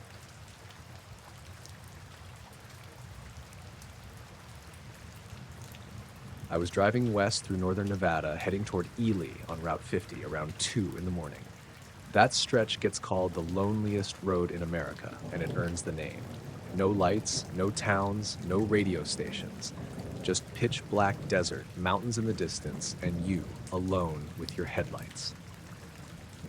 I'd left Delta, Utah a little after midnight. I was trying to make Ely before sunrise so I could catch a few hours of sleep in the motel I'd booked. I don't usually drive that late, but work ran long, and I figured cutting across the desert at night would be quicker. No traffic, no cops. My gas tank was about 3/4 full, and I had a big coffee in the cup holder. I remember feeling wired but steady, like I was locked in. Just me and the lines on the road. About an hour in, I saw someone up ahead on the shoulder. A person. That jolted me. I hadn't passed a car in over 30 miles. The figure was tall, standing still, facing the road with one hand raised like a wave or maybe a signal to stop. I slowed down out of instinct, just a little, and caught a better look as I passed. It was a man, probably mid-30s. Pale face, dark hoodie, jeans. Not carrying anything. No backpack, no water bottle, no flashlight. Just standing there, staring straight at me as I went by. He didn't stick out his thumb, just held his hand up. The whole thing lasted maybe 2 seconds, but it left a weird weight in my gut. He didn't look scared or lost, just placed there, like a mannequin someone left on the side of the road. I checked the rearview mirror, half expecting him to disappear or something, but he was still there, standing in the red wash of my taillights, shrinking in the distance. About 10 minutes later, I glanced at the odometer. I don't know why. I wasn't tracking mileage. Just bored, maybe. I remember the number. I'd gone almost exactly 11 miles since I passed the hitchhiker, and that's when I saw him again. Same guy, same clothes, standing in the same pose on the right side of the road, hand raised, face blank. I felt my throat tighten. I slowed down more this time, really looked as I drove past. It was him, no question. Same slight slouch in the shoulders, same jawline, same dark eyes staring into the windshield. No car around, no dirt path or driveway leading off the road, just high desert scrub and this guy, standing there like he'd been planted. I didn't stop. I sped up, actually. I started breathing harder without realizing it, my hands gripping the wheel tighter. I told myself it had to be a coincidence. Maybe there was a pair of guys hitchhiking, brothers or something, pulling a prank. Maybe one got dropped off ahead to freak out drivers. But the logistics didn't make sense. There were no turnoffs, no places to hide a car or switch positions. And the road was dead quiet. No lights ahead, none behind.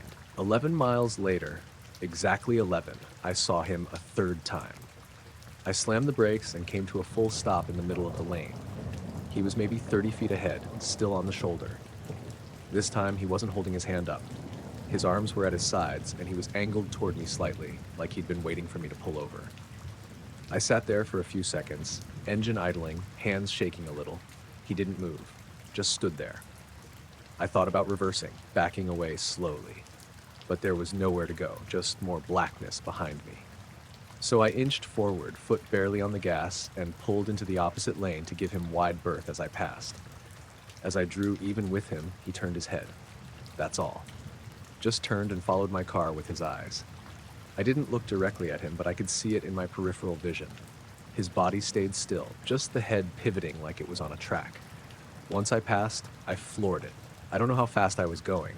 Over 90, maybe more. My eyes kept flicking between the road and the mirror. I half expected to see headlights roaring up behind me or a figure sitting in the back seat.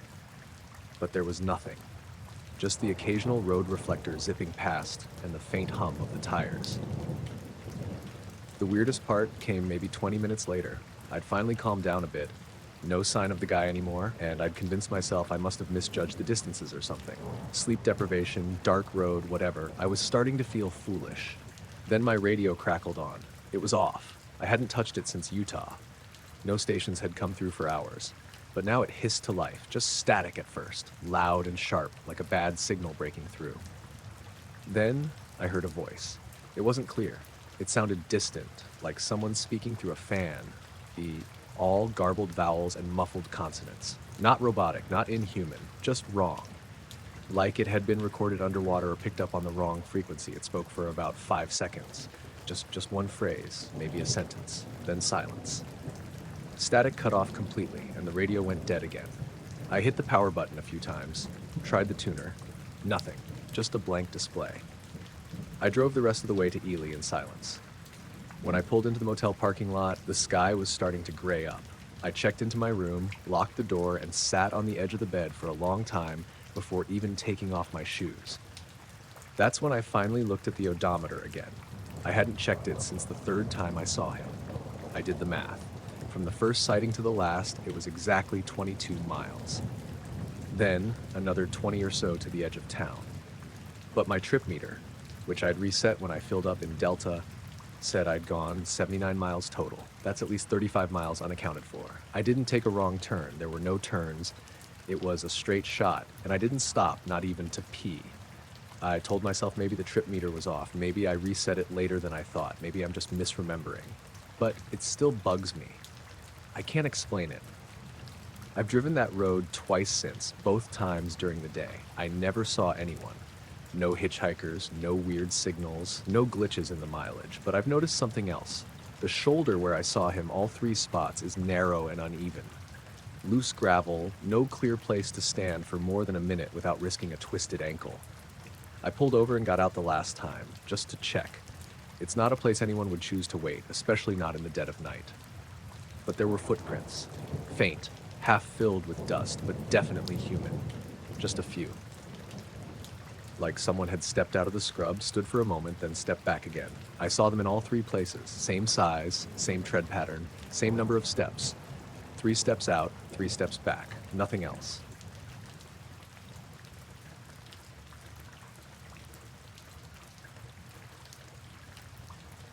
I've been messing around with amateur radio for a few years now.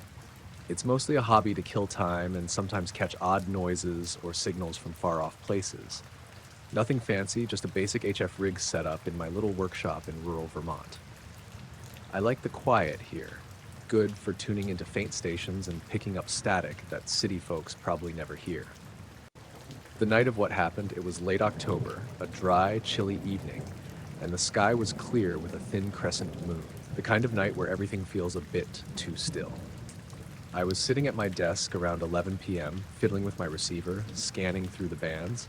I don't have any fancy DSP filters or digital signal processing, just the old analog stuff I pieced together myself.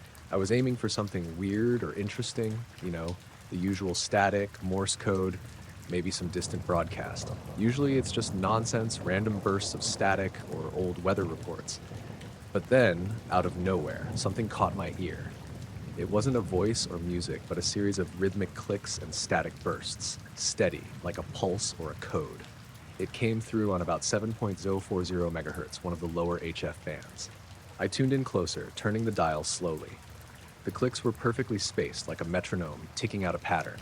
There was this underlying static tone, almost musical, but just beyond recognition. It didn't sound like any broadcast or ham call I'd ever heard. It was mechanical, but not random. I grabbed my little notebook and started jotting down the timing between clicks, about every 1.3 seconds. I ran the signal through my filters and headphone amplifier, trying to make sense of it. The clicks stayed steady, not shifting or breaking rhythm. I felt oddly drawn to it. I'd never caught something like this before. Then, just as I leaned forward to adjust the volume, my rig powered off abruptly. No warning, no static burst, just dead silence. The digital display went dark, all the knobs and meters stopped responding. I checked the power supply, all seemed fine. I unplugged and plugged everything back in. Nothing. The radio just wouldn't turn on. I thought maybe the power had tripped in the house, so I checked the breaker box. Everything was fine. I tried the rig again. Still dead. I glanced at my watch. It read exactly 11:17 p.m. I was confused, but figured I'd wait a bit before digging further. It was odd that the whole thing shut down right as that signal was playing. I didn't want to leave my setup unplugged for too long, though.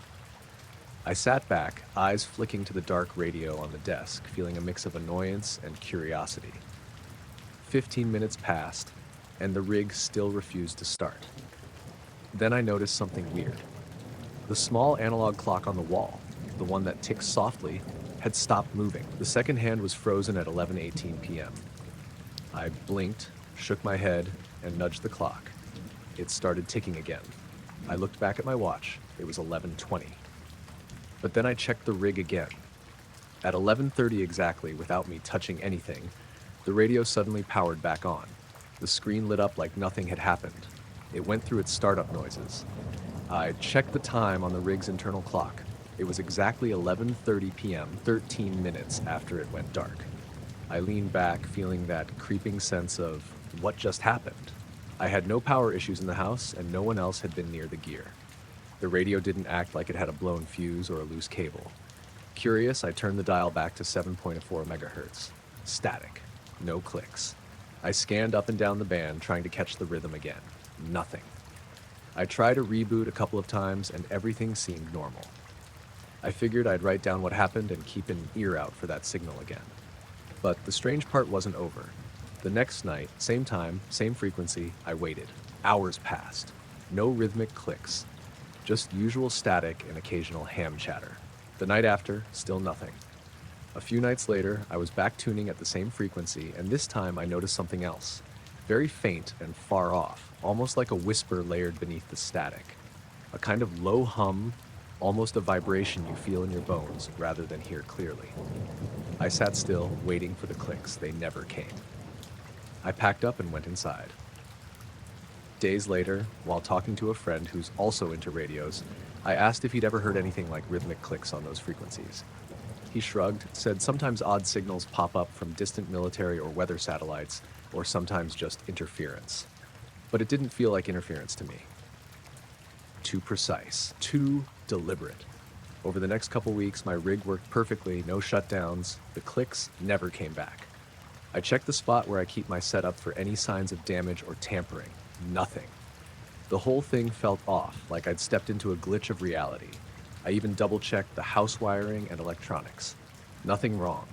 I can't explain what that signal was or why my gear died right when I heard it. The 13-minute blackout on my radio's power supply lines up too neatly with the signal's disappearance to be coincidence. But I have no clue what connection there could be. I don't have the equipment to record or analyze it properly, and honestly, I'm hesitant to try tuning into that frequency again. Sometimes I think about those clicks, how deliberate they sounded, how the silence after felt heavy and deliberate. I keep wondering if that night something else was listening or maybe trying to reach out. But all I got was a rhythmic pulse, a dead rig, and 13 minutes where time seemed to hang in between signals and silence.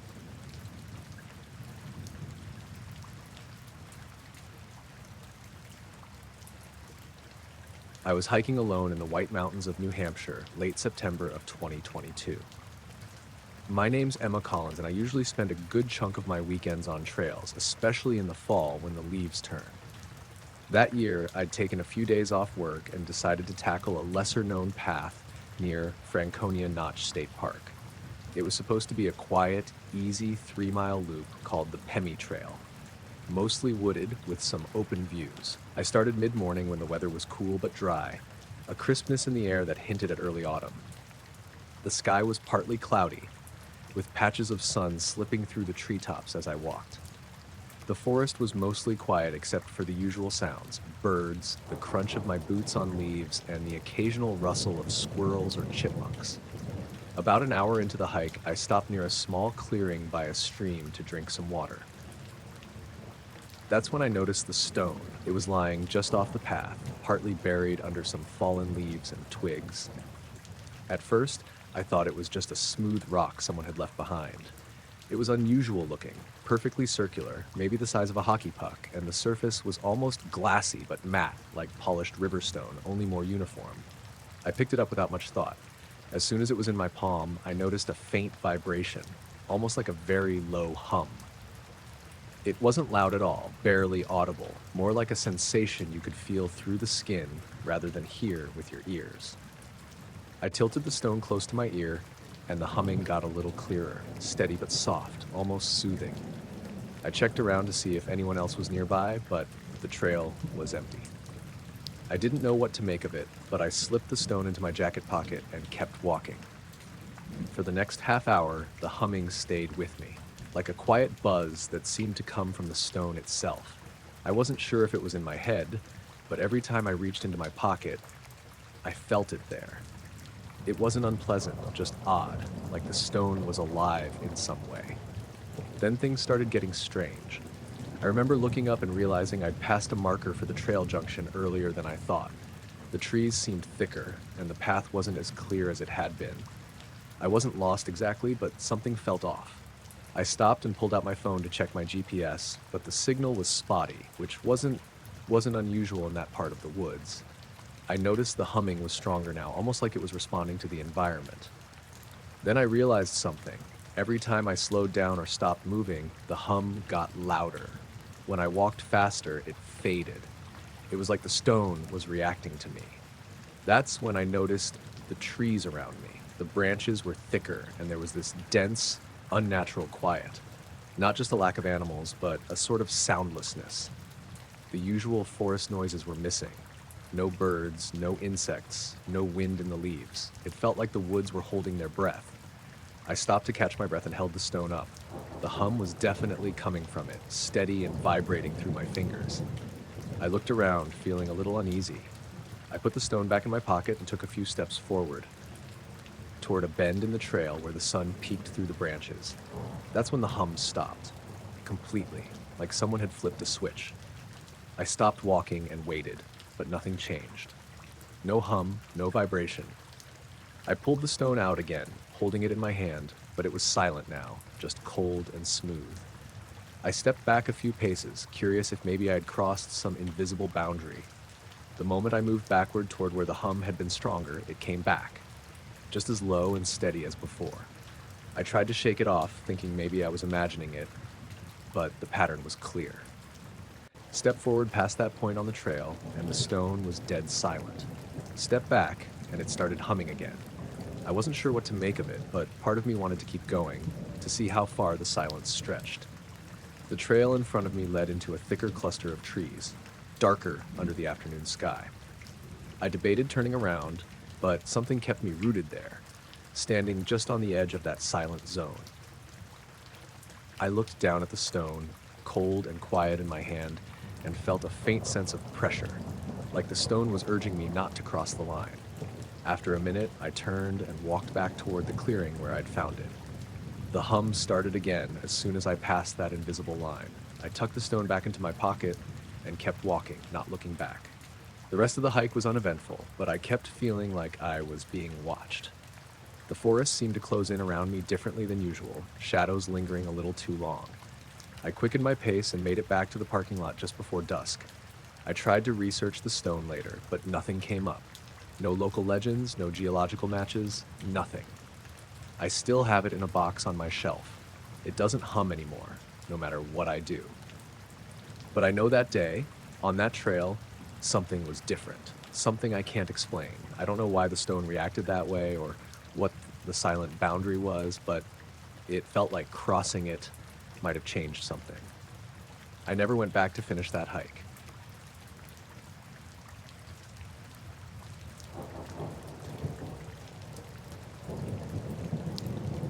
I was out on a routine patrol that afternoon, driving along one of the less used Forest Service roads in the Bitterroot National Forest near Hamilton, Montana.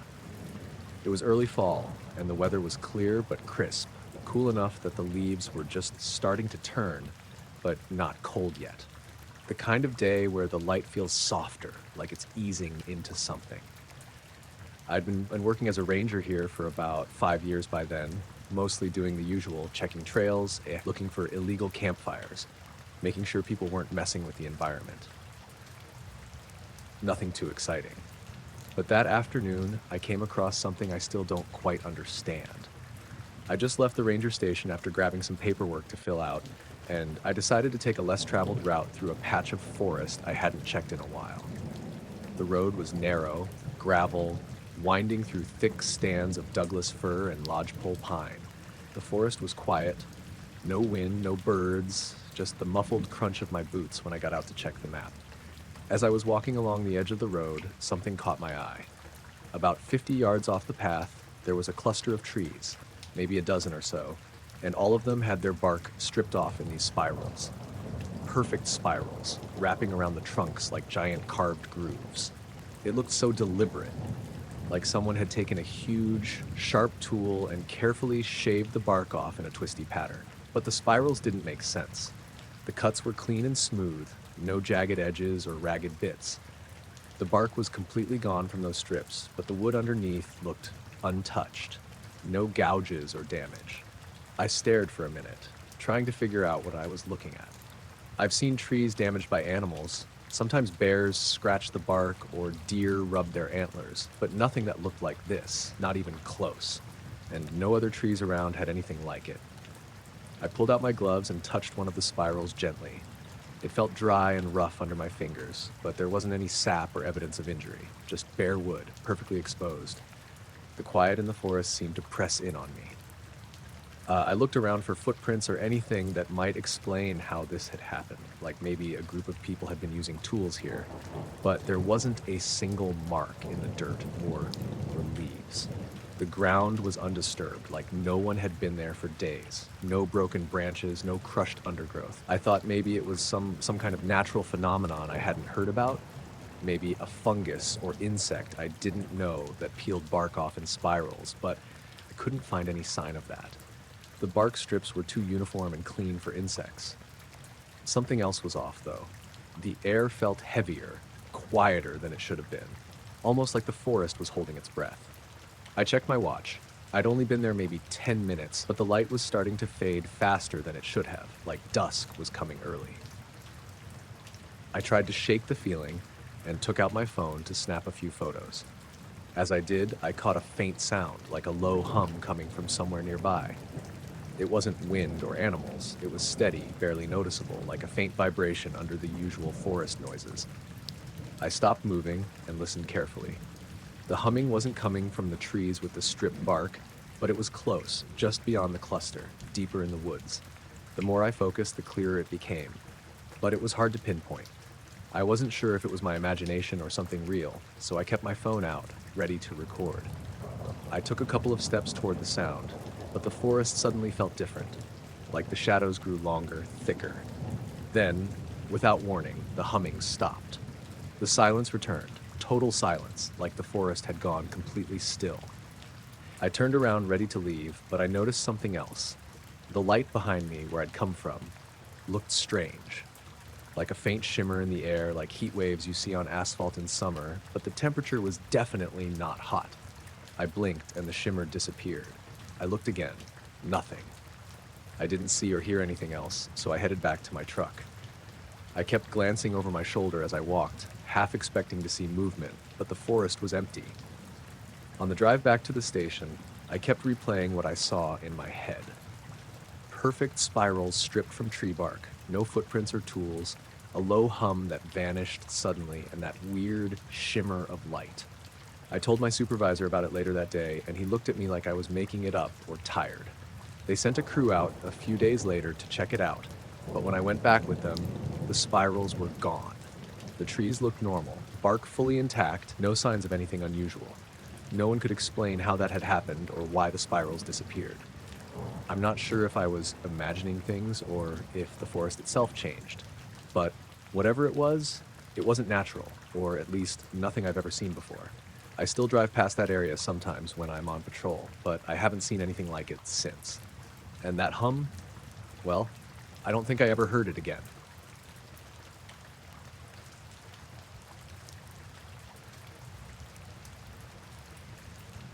I was out hiking alone in the Adirondacks one weekend in early October. The weather had been clear all day, cool but not cold, that perfect crispness that makes the forest smell sharper, more alive. I'd been following a trail I'd never taken before, trying to get away from the usual spots where everyone crowds around in the fall. By late afternoon, the sun was low, casting long shadows through the trees, and I decided to cut off the main path to explore a little deeper into the woods. I was walking uphill, the ground crunching underfoot from dry leaves, and I kept my eyes on the trail, but also scanning around for any good spots to stop and rest. Then I noticed something odd just ahead off the trail, near a bend where a few big oaks crowded together. At first, I thought it was a small clearing, but it wasn't just open space. It was an area, maybe 15 by 20 feet, where the moss and leaves were completely flattened, like someone had taken a giant rolling pin and pressed down the whole patch. It looked strange, unnatural.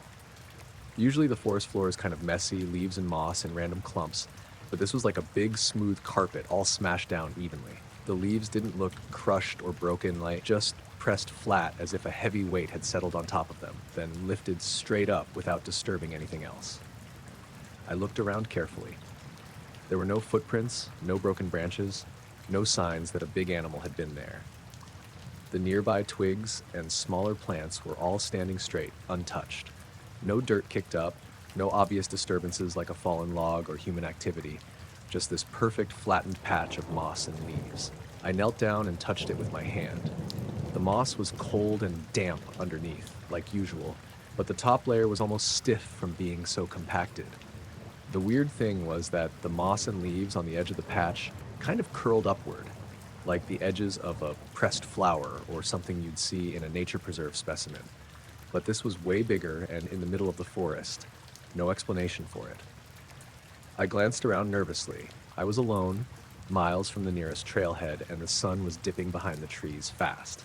I'd been hiking alone for years and seen plenty of weird natural things, but this just didn't fit. I pulled out my phone to take a picture, but the screen flickered and froze for a second, then came back. The battery was fine, full charge from earlier that morning. I stood up and scanned the area. The forest was quiet except for the usual creaks and distant bird calls. No wind, no movement. I had this odd feeling that something was watching me, but when I looked through the trees, there was nothing. No animals, no people. I took a couple of pictures, then backtracked a little to the trail to keep moving. But every few steps I took after leaving that patch, I kept looking back over my shoulder, half expecting to see something or someone coming after me. Nothing ever did. That night, back at my cabin, I tried to research if anyone else had reported something like that.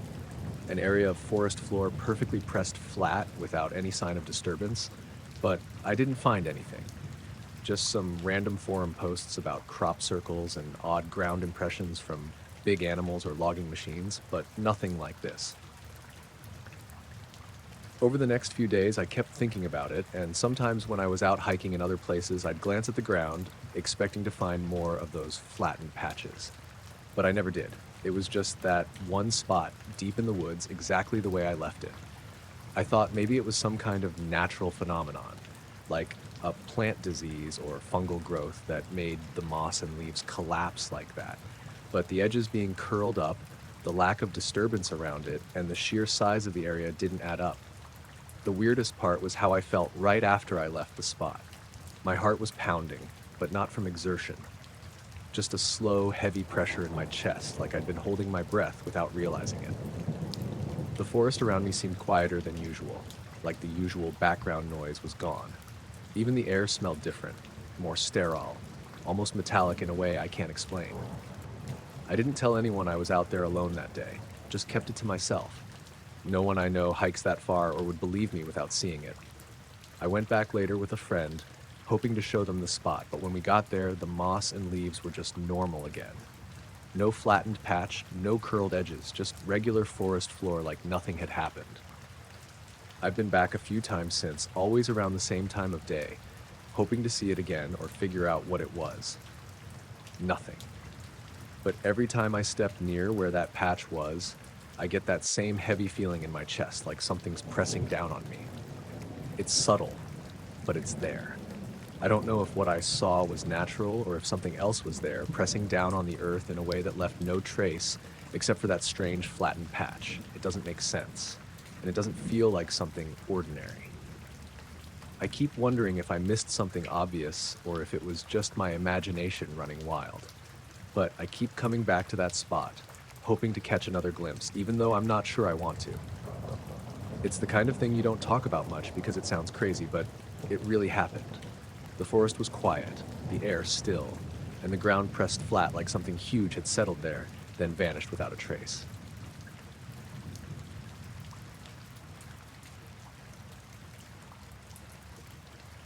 I set up the tent just after sundown, right on the edge of that clearing near Cedar Ridge Campground in the Angeles National Forest. My friends, Danielle, Marco, and I had driven up that afternoon, hoping for a weekend away from the city. The air was still warm when we unloaded the gear, but by the time we'd pitched the tent and made dinner on the little propane stove, the temperature had dropped sharply. The sky was clear, a few wisps of cloud drifting against a darkening blue. After dinner, we sat around the campfire cracking jokes and roasting marshmallows. The usual night sounds were there. Cicadas buzzing in the trees, the crackle of small branches as critters foraged nearby, an owl calling off in the distance. We'd planned to hit the sack early, long hike the next morning, but around 10 p.m., Marco stopped mid-sentence and cocked his head. "You hear that?" he asked. We paused. At first, there was just the fire and our breathing, Then a low vibration started, so subtle we almost missed it. It felt like the ground itself was humming. I looked at Danielle, whose eyes were wide, scanning the treetops. "It's like a bass note," she said, "but everywhere." The sound grew just loud enough that we could feel it against our chests, a deep, steady thrum. It didn't come from any one direction. It was all around us, as if it were under the soil, up in the canopy, and behind our ears at once. The campfire popped, and I swore I felt a tremor in the logs. Danielle stood up and held her hands out, palms shaking. "Is your phone buzzing?" she asked Marco. His screen lit up with low battery warnings, but the vibration wasn't his phone. We all checked. No one's device was buzzing. The hum kept pulsing under our feet and through our bodies, reminding me of the bass at a concert, but slower, deeper. I felt my heart rate pick up. "What is that?" I walked a few paces away from the fire, toward the edge of the clearing. The hum was stronger here, like a drumbeat under the earth. I knelt and put my hand on the dirt. No vibrations I could feel in my palm. I stood up and turned in a slow circle, trying to locate it. Then the night went quiet. The humming stopped so suddenly that the air seemed to snap back into place. Critter noises picked up again. Crickets, frogs, the distant hoot, like nothing weird had happened. We stared at each other. Marco rubbed his arms. "Did you catch that?" Danielle shook her head, her ponytail swinging, like it was waiting for us to notice. I looked up through the silhouettes of pine and oak, expecting to see something, maybe a flashlight beam or a distant car, but there wasn't anything. No glow on the horizon, no lines of light through the trees. The moon was just a sliver behind clouds, the clearing lit only by our dying fire. The sudden silence felt heavy. I was aware of my own breathing again. We all moved a little closer to the fire, as if proximity to the flames would keep us safe. We tried to talk ourselves out of it. Marco said it might have been a gas line deep underground, some kind of fault in the earth. Danielle suggested it could have been a helicopter far off, but the noise was too low and too steady. No one had heard rotor blades, and helicopters don't just vanish into silence. I glanced at my watch, 10:17 p.m. We were quiet for a few minutes, letting our nerves settle, but none of us could shake the feeling that we were being watched. Then the fire sputtered and went dim. A nagging breeze had picked up, rustling the leaves overhead. I got up and refilled the stove tank, hoping the extra light would help. When I knelt back by the fire, the embers flared as the breeze hit, and I thought I heard something else. A faint scraping noise, like cloth drawn across rough wood, coming from just beyond the tree line. I rolled my eyes at my own imagination, but Marco froze, staring into the dark. Danielle held up a hand. "Shh!" The scraping came again, slow and irregular, right where the trees met the clearing. We could almost see shapes moving, but every time our firelight swept that direction, there was nothing, just the trunks and undergrowth. I stood up, feeling exposed. "Maybe it's just branches swaying," I said, forcing my voice to stay calm. A shard of moonlight cut across the clearing, then dimmed behind a cloud. I noticed the shadows on the ground looked wrong. They stretched and recoiled slightly, like wrinkles in a sheet. At the same time, the scraping noise stopped, and a soft breeze stilled. That's when Danielle whispered, "Guys, look up." We turned as one, eyes scanning the sky. In the break between clouds, there was a faint glow, hard to spot at first, like light leaking through a crack. Then we saw it. Above the treetops, a pale, ovular shape hovered maybe 200 feet up. It was smooth-edged, dim, but distinct against the dark sky.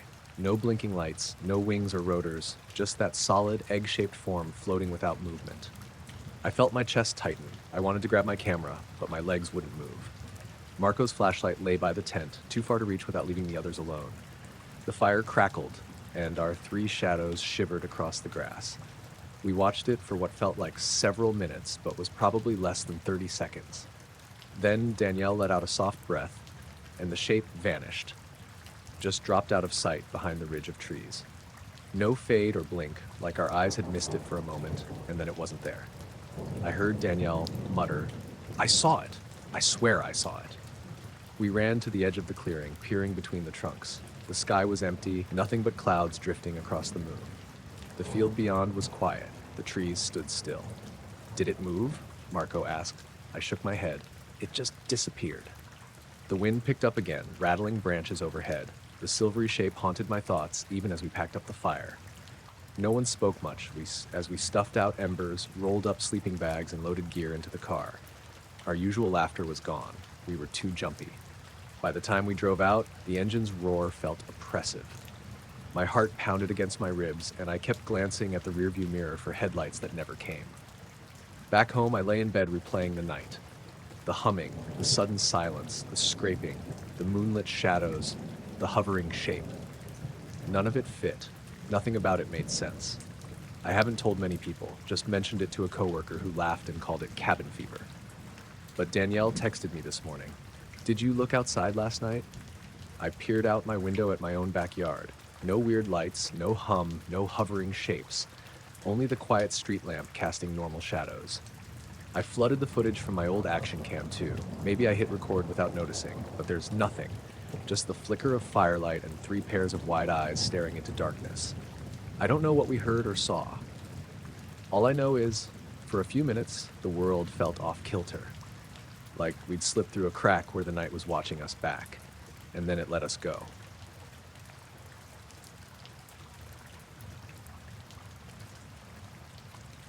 The night I was out photographing the meteor shower, I thought it was going to be a pretty normal night. I'm not a pro or anything, just an amateur with a decent DSLR and a cheap tripod. My name's Luke. I live just outside Flagstaff, Arizona, and that night, around mid-October, the Perseids were supposed to peak. Clear skies, little light pollution, perfect for some stargazing and snapping long exposures. I'd been waiting all week for the weather to clear up, and finally it did. Crisp, dry air, no wind. I drove up to this spot I know, little overlook about 15 minutes from my place, where the city lights fall away and the sky opens up wide. I set up my camera facing northeast, where the meteors were supposed to show up best.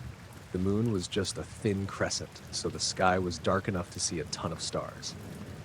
For the first couple of hours, it was exactly what I hoped.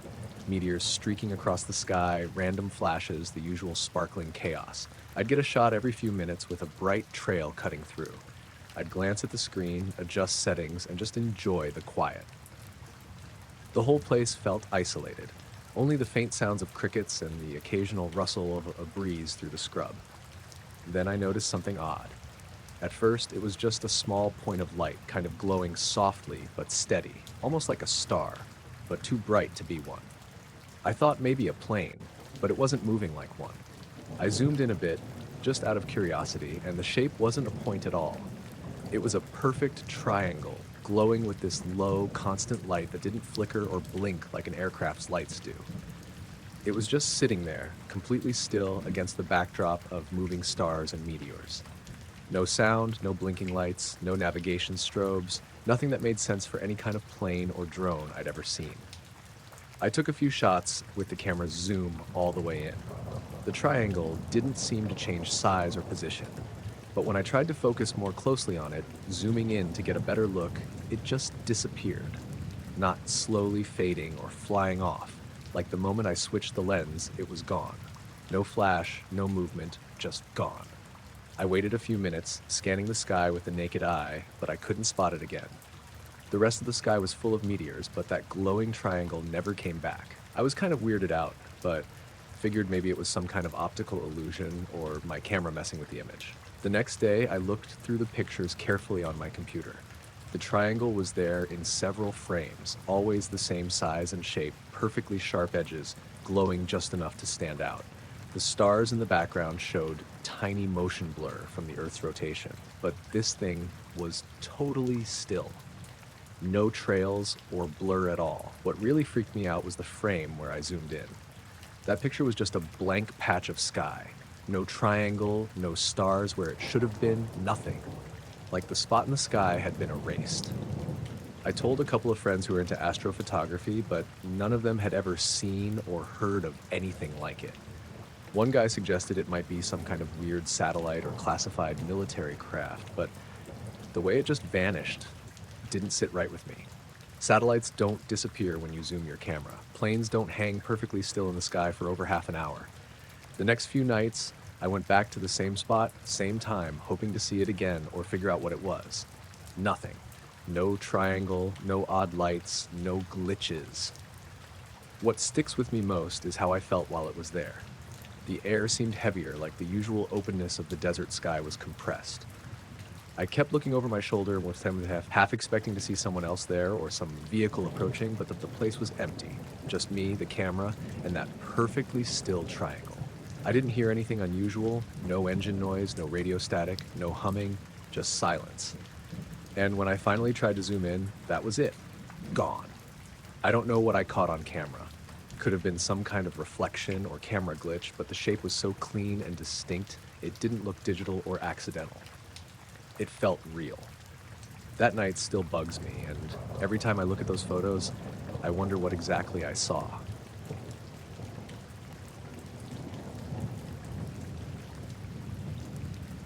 We booked the cabin on a whim, just me and my girlfriend, Sarah. It was late October, and we wanted to get out of the city for a few days. The place was out near the edge of the Olympic National Forest in Washington, super remote, surrounded by dense evergreens and fog-prone weather. Perfect for just unplugging. The cabin had no cell service and only a small wood stove for heat.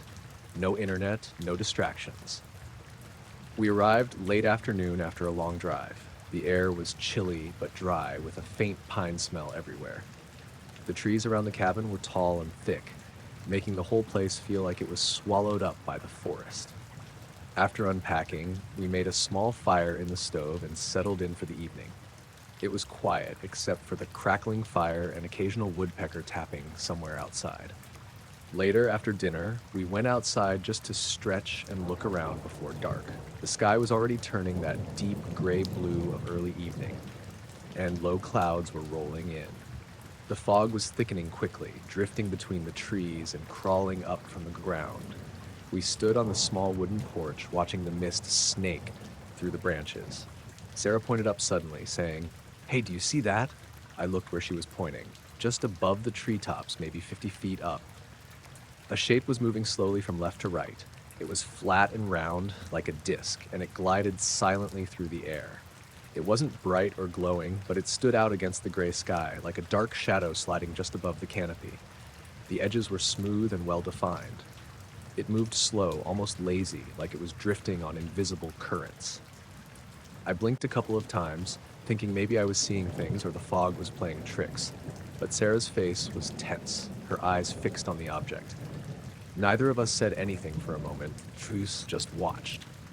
Then the disc disappeared into the thickening fog at the far end of the tree line. It didn't speed up or vanish suddenly. It just kind of faded out like the mist swallowed it whole. We went back inside, trying to brush it off as a weird shadow or a drone maybe. But there was no way a drone would be flying out there in the middle of nowhere, especially at dusk. The silence afterward was heavy, and I remember feeling this low, creeping unease that stuck with me the whole night. The next morning was foggy and cold. We decided to hike a little trail near the cabin, but the fog was so thick it made the trees look ghostly and distorted. The trail was muddy, and the air was still. At one point, Sarah stopped and said she thought she heard a faint humming, like electrical wires buzzing. I didn't hear anything, but she sounded sure. Later, we both noticed something odd about the trail. The ground was covered in small patches where the leaves and pine needles were crushed down flat, like someone or something had walked or sat there recently. But there were no footprints or animal tracks, just these flattened spots in irregular patterns. We followed them for a bit, but they just ended abruptly, vanishing into the underbrush. We didn't find anything else unusual on the hike, but the whole time I had this weird feeling of being watched, even though we didn't see anyone else. It wasn't paranoia, just a real physical sensation that made me keep glancing over my shoulder. That night, back at the cabin, the fog rolled in thick again, swirling around the windows and making the porch light glow dimly through the haze. We stayed inside, windows shut tight, and I kept hearing noises outside. Soft rustling, like something moving through leaves, but whenever I looked out, nothing was there. I tried to read and keep busy, but my mind kept drifting back to that disc. It wasn't like anything I'd ever seen, and I couldn't get the image out of my head. The silence felt different, heavier, like something was lingering just beyond sight. By the time we left 2 days later, the fog had mostly lifted, but the forest still felt off. Driving back to the highway, I glanced in the rearview mirror and thought I saw a dark shape hovering briefly just above the treetops, but when I blinked, it was gone. I haven't told many people about what we saw, partly because it sounds ridiculous and partly because I'm still not sure what it was myself. It's like the forest kept a secret those few days, something just out of reach, something silent and drifting in the mist.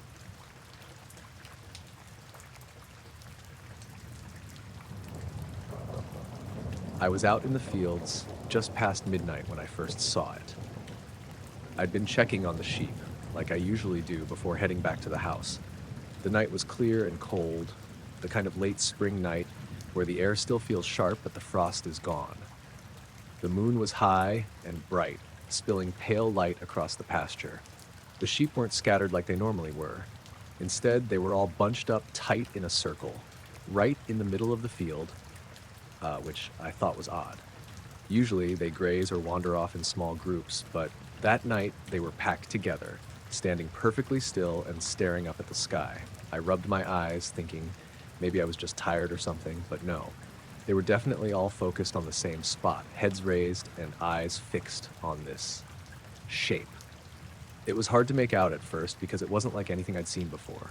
Imagine a black blot against the moonlight. But it wasn't reflecting or shining or casting a shadow. It just seemed to absorb the light, like a hole in the sky. I looked up, trying to see what it was. It was big, flat, and kind of rectangular, but with edges that seemed to blur, like it was slightly out of focus or moving in some way I couldn't pin down. No stars showed up through it, and the moonlight stopped right at its edges. It didn't flicker or move much, but it didn't really sit still either. It was more like it was hovering, silent and heavy. I wanted to walk closer, but my legs felt stiff.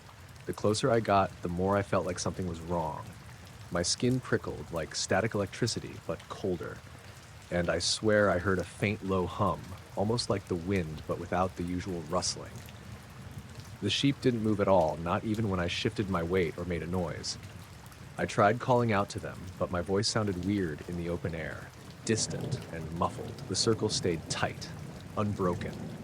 Then the hairs on my neck stood up, and I felt a pressure in my head, like someone was pressing down lightly on my temples. I blinked, and for a moment the shape almost looked like it was folding in on itself, or maybe splitting. When I looked again, it was just that flat, dark thing blocking the stars. I didn't know what to do. Part of me wanted to get back to the house, but another part was rooted to the spot, watching this silent presence that didn't belong anywhere. I pulled out my phone, tried to get a picture, but the screen went black as soon as I aimed the camera. The flashlight wouldn't turn on either. It was like my phone just died, but I'd charged it fully before going out. The wind had died completely, the usual night sounds gone. No crickets, no distant dogs barking, no leaves rustling, just this deep silence except for the faint hum that I could still feel more than hear. I stepped back toward the house, glancing behind me. The sheep stayed where they were, staring upward, unmoving. When I got inside, I locked the door and the house felt colder than it should have. I looked out the window toward the field. The shape was still there, a black blot absorbing the moonlight like it had swallowed that part of the sky whole. I watched it for a while, but then the sheep scattered all at once, bolting toward the barn like something spooked them. I opened the door and looked out, but the shape was gone. I went out to check the field, but there was no trace of anything unusual. The grass was still damp with dew, but the soil was undisturbed. The sheep were jittery, but fine. Over the next few days, I kept an eye on the field at night. Sometimes the sheep would huddle like that again, staring up at the sky, but the shape never returned. And the sheep never acted afraid, just quiet and still, like they were waiting for something I couldn't see. I tried telling a couple of neighbors, but they thought I was messing with them or dreaming. The local vet said animals can sometimes sense strange weather or electrical storms, but the sky was clear and the weather was normal. I don't know what that thing was or why it was there. It didn't look like any cloud, drone, or plane, and it didn't behave like anything I've ever heard about. It just sat there, absorbing the moonlight, watching us, while the sheep stared up like they knew something I didn't. Since then, I keep an eye on the sky when I'm out late, but I haven't seen anything like that again. Still, sometimes when I hear the sheep quiet down in the middle of the night, I look out the window, wondering if that black shape will come back.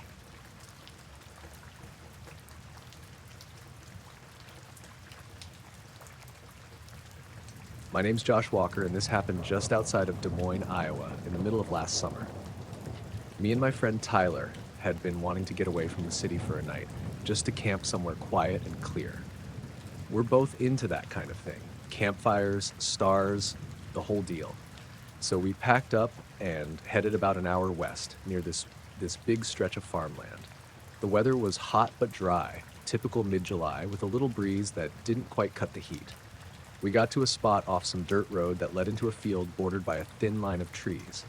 It was a good place, no houses around, just open sky and crops. We set up the tent and started a fire just as the sun was dipping down. Nothing too fancy, just two guys trying to relax. As it got dark, the sky filled with stars, clearer than we'd seen in months. We sat by the fire, drinking some beers and talking about everything and nothing. Tyler pointed out some constellations while I fiddled with the cooler, trying to get more ice for the beers. The cicadas and crickets had started up, but otherwise it was pretty quiet. Then, a little after 10 p.m., Tyler nudged me and said, "Hey, look at that." I looked over to where he was pointing, across the field, maybe 200 yards away. At first, I just saw the waving corn stalks lit by the moonlight, but then I noticed something weird happening above them. It looked like a shimmering, like the heat waves you see on a hot road in summer, only this was moving sideways, rippling across the field like a slow pulse. It wasn't like anything I'd seen before. The air seemed to bend or shift, distorting the crops underneath in a wavering pattern. And right in the middle of that shimmer, a black shape appeared, hanging in midair, maybe 15 feet off the ground. It wasn't big, about the size of a car, and it didn't move. Just there, completely silent and still. The outline was solid black with no features or lights. The shimmer around it flickered like waves breaking. Then the whole thing vanished just as suddenly as it had appeared, leaving nothing but the empty field. I swear, the whole thing lasted maybe 5 seconds, tops. Tyler and I just stared at each other, trying to figure out if he'd seen the same thing or if the heat was messing with our heads. I asked him, "Did you really see that?" He nodded, eyes wide. "Yeah. What the hell was that?" We debated whether it could be some kind of drone or equipment, but there was nothing out there that would hover like that without noise, especially at night. The closest farmhouse was miles away, and the roads were all dirt or gravel. No way a vehicle could have just appeared like that. We decided to keep watching the spot for a while, but nothing else happened. The field went back to normal, felt no movement or lights or sounds out of place. The usual night noises came back, and the shimmer was gone. That night, we kept talking about it quietly, not really sure if we should be freaked out or just chalk it up to weird atmospheric stuff. Neither of us slept well, but we didn't want to leave either. The next morning, the field looked totally normal. No tracks or signs anything had been there. We packed up and headed back to town, both pretty quiet on the drive. I told a couple of friends later, and they laughed it off, but I know what I saw. It wasn't a trick of the light or a plane or anything normal. That shimmering ripple, the black shape, something was there, but I have no idea what. I still think about it sometimes, especially when I'm out driving or hiking. It feels like whatever that was, it didn't want us to get too close or know too much, like it was watching, but not in a way we understand. That's it. Just two guys, a field, and something that didn't belong.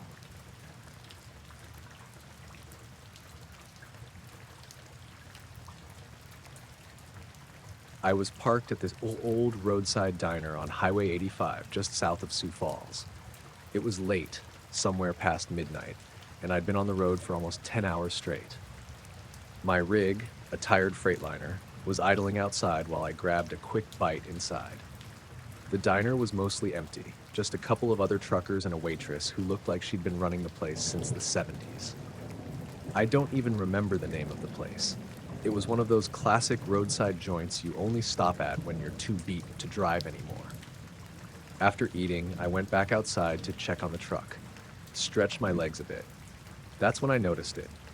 2 glowing orbs, floating maybe 30 feet off the ground, just off to the side of the highway. They were close enough that I could see them clearly, but far enough away that I couldn't tell if they were lights or something solid reflecting the diner's neon sign. The orbs were a dull yellowish white, pulsing gently like they were breathing or alive. At first, I thought maybe they were some kind of weird reflection, or maybe lights from a hunting camp or a distant vehicle. But there wasn't any road or trail over there, just empty fields stretching out in the darkness. I blinked and looked again, and the orbs were still there, not moving closer, not getting farther, just hanging there, watching. I glanced in my truck's side mirrors. Nothing. The highway behind me was dark and empty, just my rig's taillights glowing faintly in the night. No headlights, no other vehicles. I figured maybe I was just tired, eyes playing tricks on me, but then I saw the orbs move slightly. Not towards me, but more like they were pacing my truck and keeping pace without making a sound. I got back in the cab and pulled out my phone to check the time, 1:17 a.m. I sent a quick text to my wife just to let her know I was still okay, then looked out the window again. The orbs were still there, floating just beyond the edge of the road. I tried to think rationally. Maybe some hunters were using infrared lights, or maybe it was some kind of drone. But if it was, I sure as hell didn't hear any buzzing or engines. The night was quiet, apart from the usual hum of my truck and the distant call of some nocturnal birds. For over an hour, those two orbs kept pace with me. Every time I checked the mirrors or looked out the windows, nothing was there, just empty road and dark fields. But every time I looked straight ahead or to the side, those lights hovered, glowing softly and silently. At one point, I pulled the rig into a gas station just a few miles down the highway. Parked under the bright fluorescent lights, I watched carefully. The orbs stayed back near the diner, not following me into the lot. But as soon as I got back on the highway and hit the gas, they were right there again, drifting along beside my rig. I mentioned it to a couple of other drivers in the diner's parking lot when I stopped again a few hours later. They just shrugged, telling me I'd been driving too long, or that weird things happen out here at night. When I finally pulled into my home yard just after dawn, the orbs vanished. I sat there for a few minutes, engine off, staring out into the pre-dawn light, but the fields were empty. No glowing orbs, no shadows, just the soft rustle of morning wind in the trees. I've thought about it a lot since then, but it's hard to explain. Those lights were definitely there. They were watching, I guess, but I don't know why or what they wanted. Nothing about it made sense, and it wasn't like anything I've ever seen on the road before or since. I'm not looking for attention or trying to scare anyone, but it's the only time I felt completely on edge without any real reason why. I just drove home, shut the door, and hoped it was over.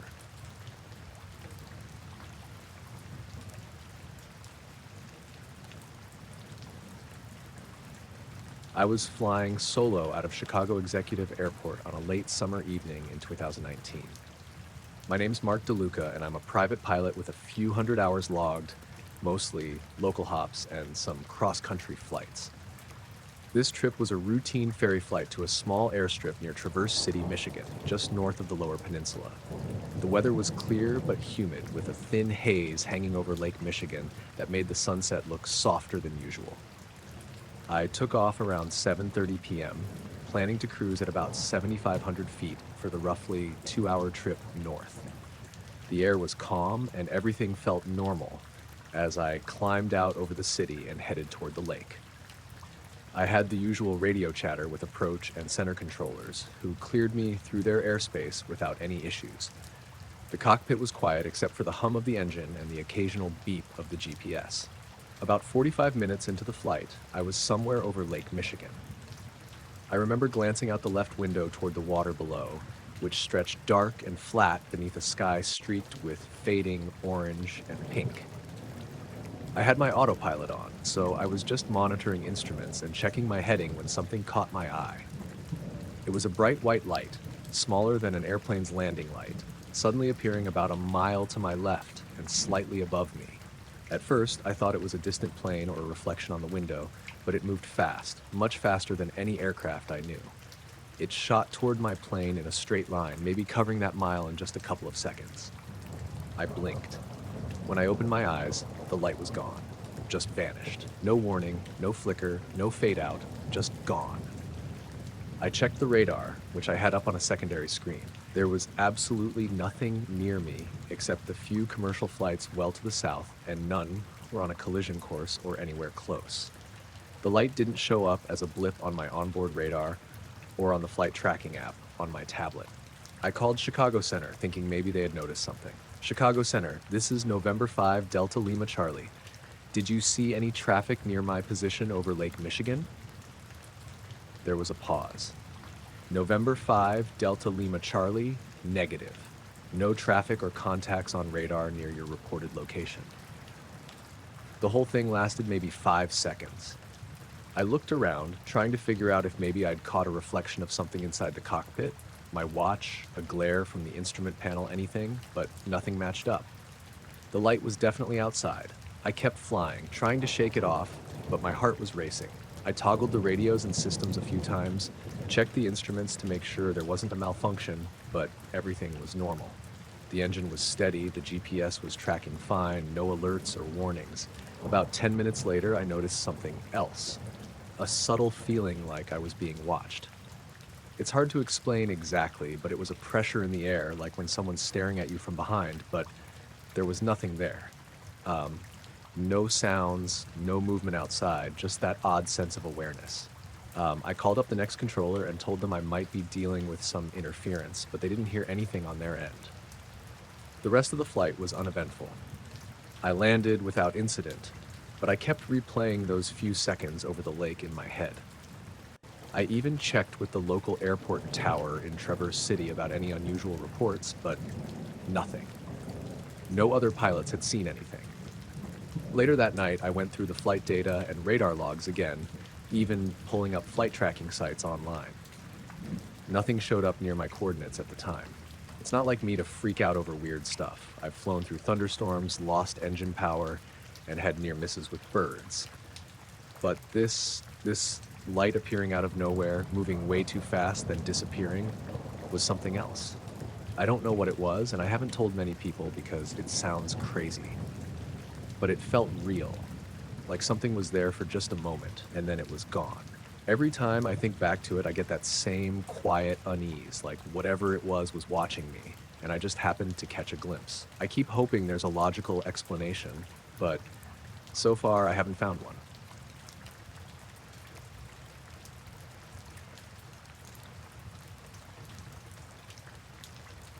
I was camping alone near the rim of Red Feather Canyon, a little-known spot about an hour outside Flagstaff, Arizona. I hadn't planned to go alone. My friend was supposed to come along, but he backed out last minute, so I figured, why not? I'd been camping plenty of times by myself before, and I was used to the quiet, the dark, the kind of peace that comes with being away from people. I set up camp around dusk, just as the sun was dipping behind the rocky cliffs. The air was dry and cool, with a faint smell of juniper and sagebrush. I pitched my tent on a flat stretch near the edge of the canyon, then sat down to eat some trail mix and sip water from my bottle. The wind was calm that evening, the kind that barely stirs the leaves. After dinner, I lay back on my sleeping pad, staring up at the stars. The Milky Way was bright, stretching like a dusty ribbon across the sky. I wasn't expecting anything unusual, just a quiet night under the stars, maybe some coyotes howling in the distance. Around 11 p.m., I was starting to get sleepy when I heard it, a low, steady sound in the distance. It wasn't quite wind or an animal. It was more mechanical, like an engine revving, but distant and muffled, almost underwater. I listened carefully, trying to figure out where it was coming from. The sound was faint but distinct, pulsing slowly and rhythmically like a motor winding up and down. It was strange, because there's no road for miles around, and the nearest town was well over 10 miles away. I'd never heard anything like it out here before. Curious, I sat up and scanned the canyon rim with my flashlight. The beam cut through the darkness, hitting jagged rocks and patches of dry brush, but nothing moved. The canyon below was a deep shadow. The sound kept going, steady now, like it had settled into some invisible rhythm. I thought maybe it was a distant ATV or a generator from a remote cabin, but I couldn't see any lights or signs of people. The noise didn't get closer or fade away. It just hung there, steady, like it was waiting. I stood up slowly, gripping my flashlight tighter, and stepped out of my tent. The The cool night air hit my face. I moved toward the canyon edge, shining my light out over the drop. The canyon was pitch black, but the wind was completely still. As soon as I took a few steps, the engine-like sound cut out abruptly, just stopped. No fade, no sputter, just silence, like someone had flipped a switch. I froze. The sudden quiet was louder than the noise had been. For a moment, I thought maybe I imagined it, but my ears were still ringing slightly from the sound's rhythm. I scanned the horizon again, flashlight shaking a little in my hand. No lights, no movement, just the same starry sky and the silent canyon. I called out a few times, my voice cracking in the cold air. Hello? Anyone out there? Nothing.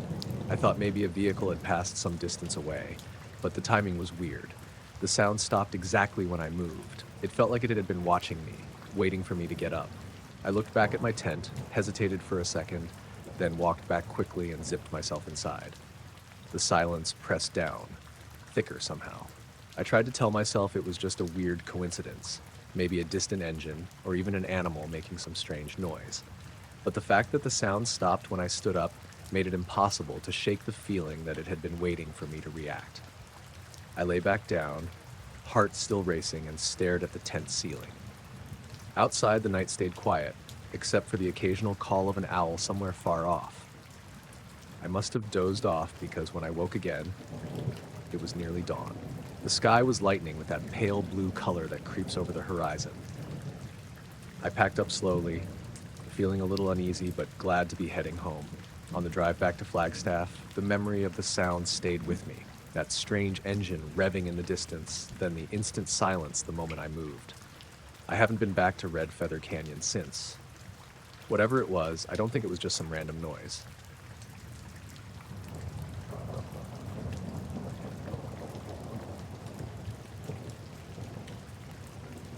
The day had been a mess from the start, but I figured that was just part of chasing storms in Oklahoma.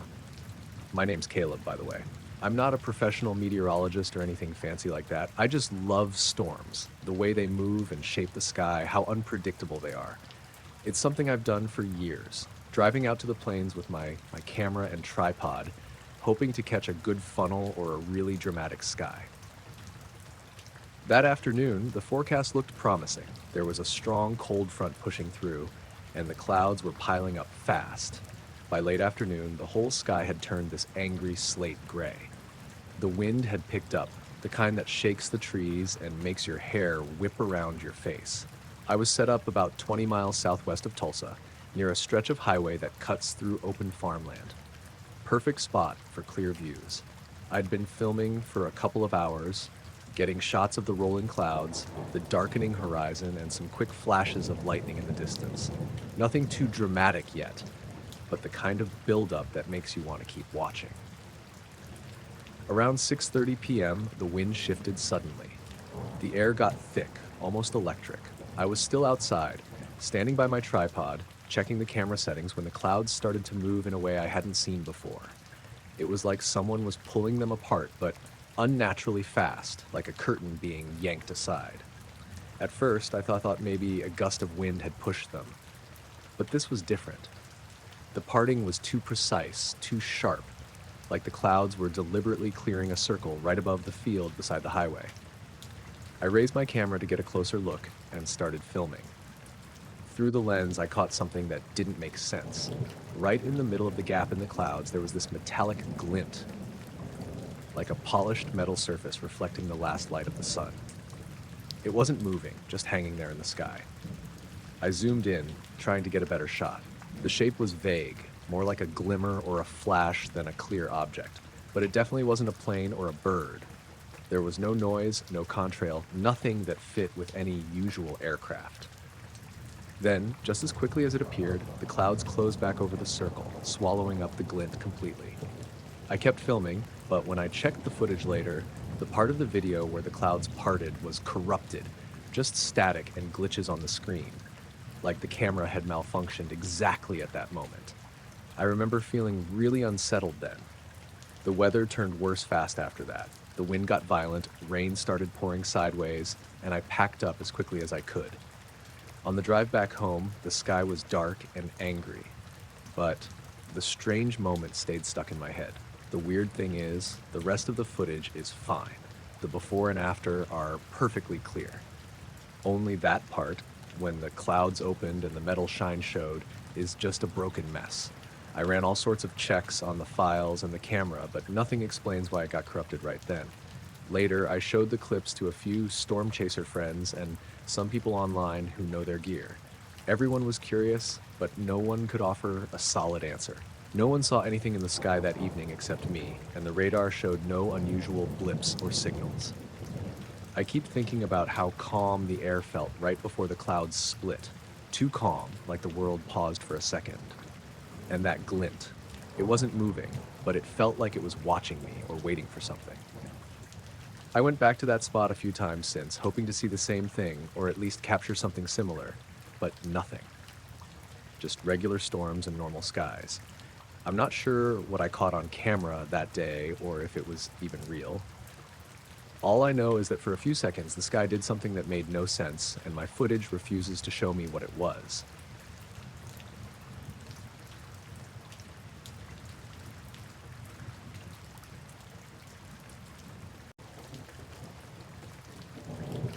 I was out late in one of those parts of the forest that feels like it's been left alone for a long time. No roads, no trails, just trees and brush as far as you can see. I'm a wildlife researcher, nothing fancy, just some seasonal work tagging and tracking animals. That night, I was monitoring deer activity with motion cameras and audio recorders, trying to catch anything unusual, especially since it'd been quieter than usual around the usual spots. I got out there just before dusk. The sky was overcast, low and gray, like the kind of evening that promises rain but never really delivers. The air was cool and damp, the kind of quiet that makes you feel like the whole forest is holding its breath. I set up near a small clearing where the deer usually come to feed. I didn't expect much. The cameras had shown less movement lately, which was weird because that's prime season. I sat down on a fallen log, just watching through the underbrush, keeping quiet, waiting for something to happen. After maybe half an hour, I started to hear the usual sounds, twigs snapping, leaves rustling, but then I noticed something odd. A small group of deer came out from the trees across the clearing, 4 or 5 of them just stepping cautiously into the open. At first, nothing strange. They were grazing, nibbling at the low shrubs, ears twitching now and then. But then, without warning, they all froze, like statues. I'm serious. They were mid-step, muscles locked, heads tilted slightly upward. Their eyes were wide, and they stayed like that for close to 5 minutes, not moving an inch, just staring. I looked up to see what they were watching. The sky was mostly cloudy, but there was this one spot where the clouds had thinned out a bit, showing a faint patch of stars. Nothing was there. No planes, no helicopters, no birds, just quiet. But the deer didn't blink or lower their heads. They just kept staring, frozen in place. The silence was so thick I could almost hear my own heartbeat. I remember thinking, this is weird. This isn't normal. I didn't move or make a sound, hoping whatever it was would show itself. The longer they stayed frozen, the more uneasy I got. Then suddenly, like someone dropped a bucket of water, they all bolted in different directions. One ran straight toward me, stopped abruptly behind a tree, then disappeared. The others scattered deeper into the forest, their hooves pounding, but no calls or alarm sounds, just silence as they vanished. I stayed where I was, heart pounding.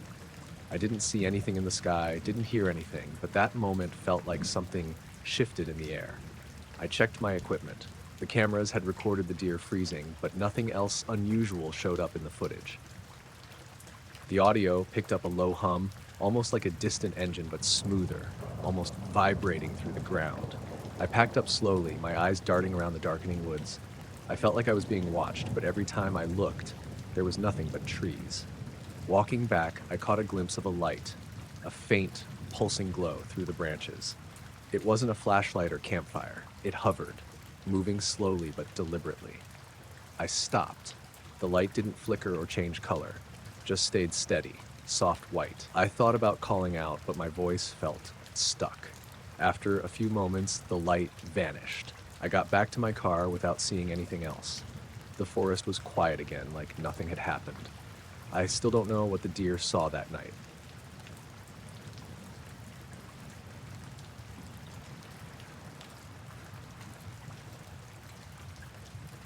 We'd been out in the woods for almost 3 hours by the time it started. My girlfriend, Elena, and I had set up camp in this clearing deep in the Cascades, probably a good 5 miles from the nearest trailhead.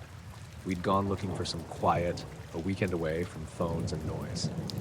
It was early September, the kind of night where the air holds that first crispness of fall, but the sun still sets late enough to leave a little warmth behind. We got the tent pitched around 6:30 p.m., just as the light was beginning to soften. Elena was unpacking the cooler while I stacked firewood. The trees around us were tall, mostly fir and cedar, thick trunks with branches that tangled up high enough to blot out most of the sky. We'd planned on making dinner over the fire, roasting some sausages and having hot cocoa afterward. Pretty simple stuff. After the sun finally dipped below the ridges, we settled near the fire pit. The flames flickered orange, casting loose shadows across the dirt and the base of the trees. We sat close, backs resting against the cool trunks. Elena was humming quietly, poking at the fire with a stick. I remember the way the woods felt then, alive but still, like everything was waiting. It wasn't the usual forest sounds either, like the chirping of crickets or the rustling of small animals. That night was quiet in a way that made you lean in and listen harder. That's when I heard it the first time. A faint whisper, barely louder than the breeze, coming from somewhere past the tree line about 50 feet away. It was a voice saying my name, just Jason. Soft, clear, no echo, no repetition. I looked over at Elena. She froze too, eyes wide. We both heard it, no doubt. "Did you hear that?" I asked. She nodded, but didn't say anything. I stood and scanned the shadows between the trees. No flash of movement, no glowing eyes, just darkness. We figured maybe it was another camper calling out. We yelled back a few times, but got no reply. Then it happened again. This time it was both of our names whispered, back to back. Jason, Elena. No echo, no rustling leaves, no footsteps. Just the names, breathy and soft, like someone leaning in close to whisper, but nowhere near us.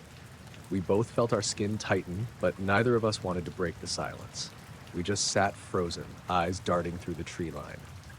The weird part was how the voices sounded. Not strained or distant. Almost like someone was right next to us. But there was no one there. No movement, no light, no other signs of life beyond the faint crackling of our fire. I pulled out my phone to check the time, 9:13 p.m., but no signal, as expected. We decided to pack up and hike back the way we came, thinking maybe it was some prank or an animal making strange noises. As soon as we zipped the tent and stood up, the whispering stopped. The hike out was silent, just the crunch of our boots on dry leaves. I kept glancing over my shoulder, half expecting to see something or someone trailing us. But the woods were still. Once we reached the parking area, we both let out breath we didn't realize we'd been holding. Elena broke the silence first, laughing nervously. "That was something," she said. "Yeah," I agreed. But I was still thinking about how those whispers didn't sound like an echo or a trick of the wind. The whole way home, the weird feeling stayed with me, like we'd been watched or followed by something unseen. It wasn't just the names. It was the way the forest had shifted around us, the way silence had swallowed the usual sounds.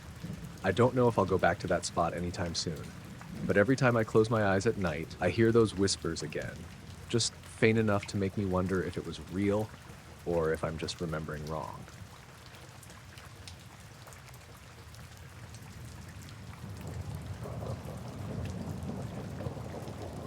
We were about 6 miles into the backcountry, somewhere north of Bozeman.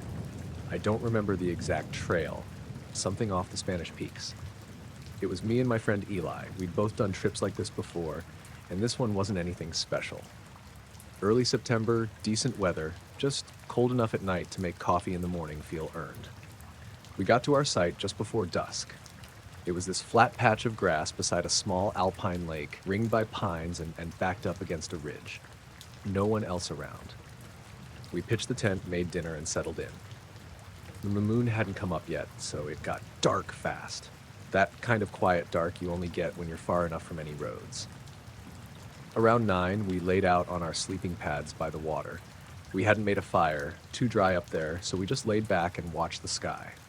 Stars were out in full, the kind of view where you feel like you're floating under them, not looking up at them. I remember pointing out Cassiopeia and Eli asking if I could really see shapes in that mess. It started slow, not even weird at first.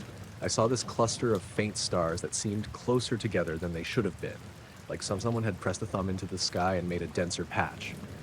At first, I figured it was my eyes adjusting. Then Eli asked, "Are those moving?" We both sat up. There were about 20 of them. Not the brightest stars, just slightly dimmer than the ones around them. But they weren't fixed. They were gliding, barely perceptible at first, but definitely shifting. All of them. Together. We stared in silence. They moved into a kind of grid. 4 rows, maybe 5 columns. Perfect spacing, dead straight lines. The way they arranged themselves didn't feel like movement. It felt like placement, like something being set down carefully. Then they stopped. Just held there. No pulsing, no flicker, no sound. I remember feeling like the lake had gone quiet. Even the breeze in the trees had died. We sat like that for maybe a minute. Could have been longer. It felt weird to breathe. Then just as slowly they started drifting apart again. Not random, but natural, like a breeze pushing leaves across a surface. They returned to where they'd been, more or less, and then blended back into the rest of the stars. No flash, no zooming off into the distance. They just unarranged. Neither of us said anything for a while. I remember hearing Eli swallow hard. Then he laughed a little and said, "What the hell was that?" We didn't have a camera. Even if we had, it wouldn't have caught them. Too faint, too far. But we both saw it, clear as anything. We stayed out a bit longer, trying to watch the same area of the sky, but nothing else moved. Eventually we got in the tent. Neither of us could sleep for hours. Around 2 a.m., I woke up needing to piss. I unzipped the tent and stepped out into the cold. The lake had fog on it, thin, low to the ground like steam, but the stars were still out. I didn't look up right away. Just went to the tree line, did my business, then turned to head back. That's when I heard it. A faint whirring, like a drone, but slower. Less of a buzz, more of a low glide. I crouched near the tent and looked up. Nothing there. Not at first. Then I saw a shape move across the stars. No lights. Just a black outline sliding across the sky. I only noticed it because it blocked out stars as it went. A triangle, I think. Not sharp-edged, but smooth and wide. It didn't bank or blink or tilt. Just moved, slow and even, across the sky until it disappeared behind the ridge. I didn't wake Eli. Just crawled back into the tent and laid there with my eyes open. Next morning, we didn't say much during breakfast. Eli finally asked if I'd seen it move again during the night. I said, yeah, something passed overhead. He just nodded. We packed up fast. Something about that place didn't feel right anymore. The silence felt off. Not peaceful, just emptied out. We didn't even stop for lunch. Got back to the car by late afternoon, drove straight home. Neither of us really brings it up anymore. Not because we're scared, but because there's nothing to add. We saw it. That grid. The shape in the sky, and then it was gone.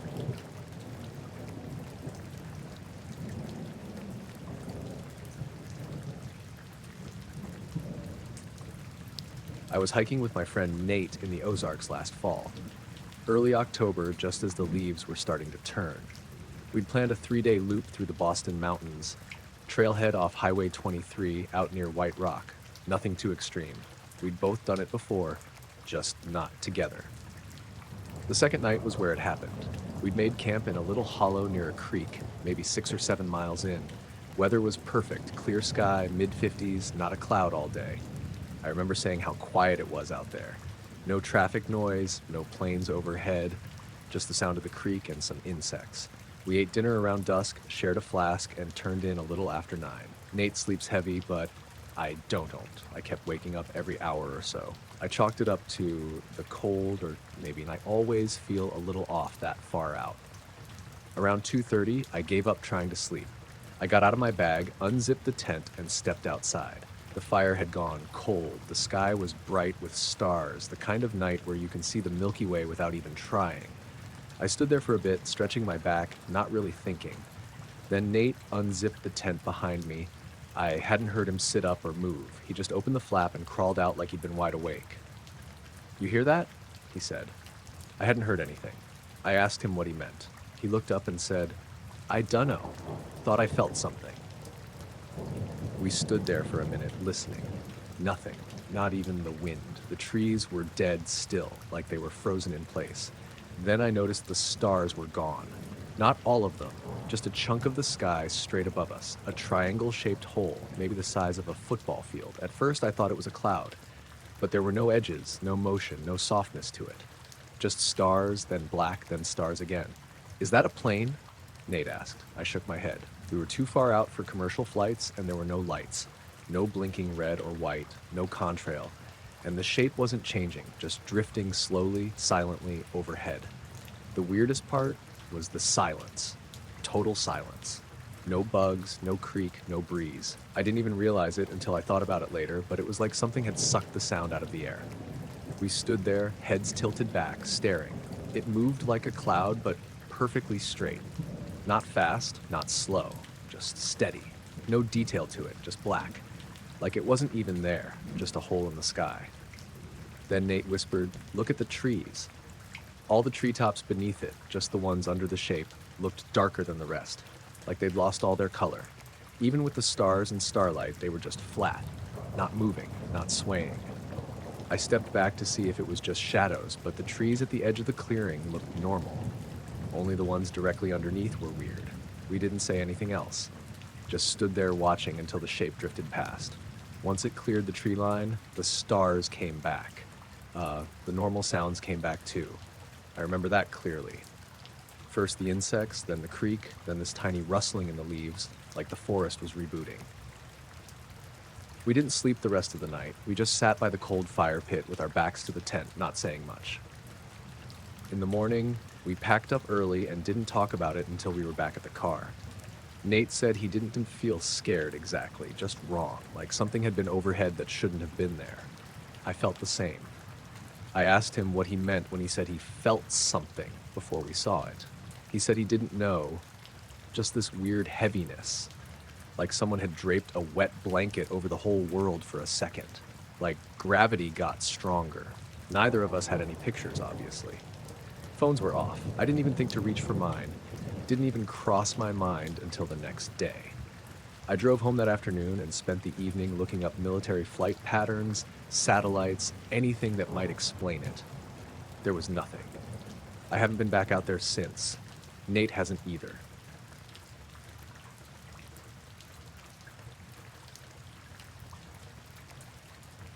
I was running a solo haul from Salt Lake to Fresno, cutting through Nevada overnight. It was late March, cold but clear. No snow or rain. I was driving a 2016 Freightliner, pulling an empty reefer trailer, just deadheading back after a produce drop. I've done that route more times than I can count, usually take US 50 west, then drop south onto 95 near Fallon. Quiet stretch. No traffic after dark, especially through the middle part. Wide open desert, a few miles of nothing between small towns. I was somewhere west of Ely, around 11 p.m. when I noticed the lights. I just passed a faded green sign for Eureka, still over an hour away. The road was flat and dead straight. I hadn't seen another car in a while, probably 20 minutes. But when I checked my mirror, I saw headlights way back behind me.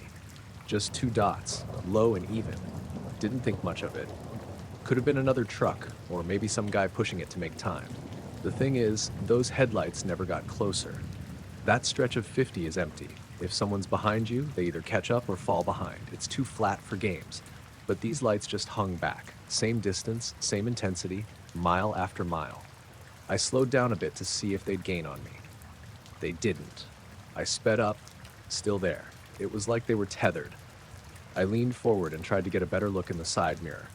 Too far back to make out the vehicle. Just two lights, perfectly spaced, no bounce, no flicker, just steady.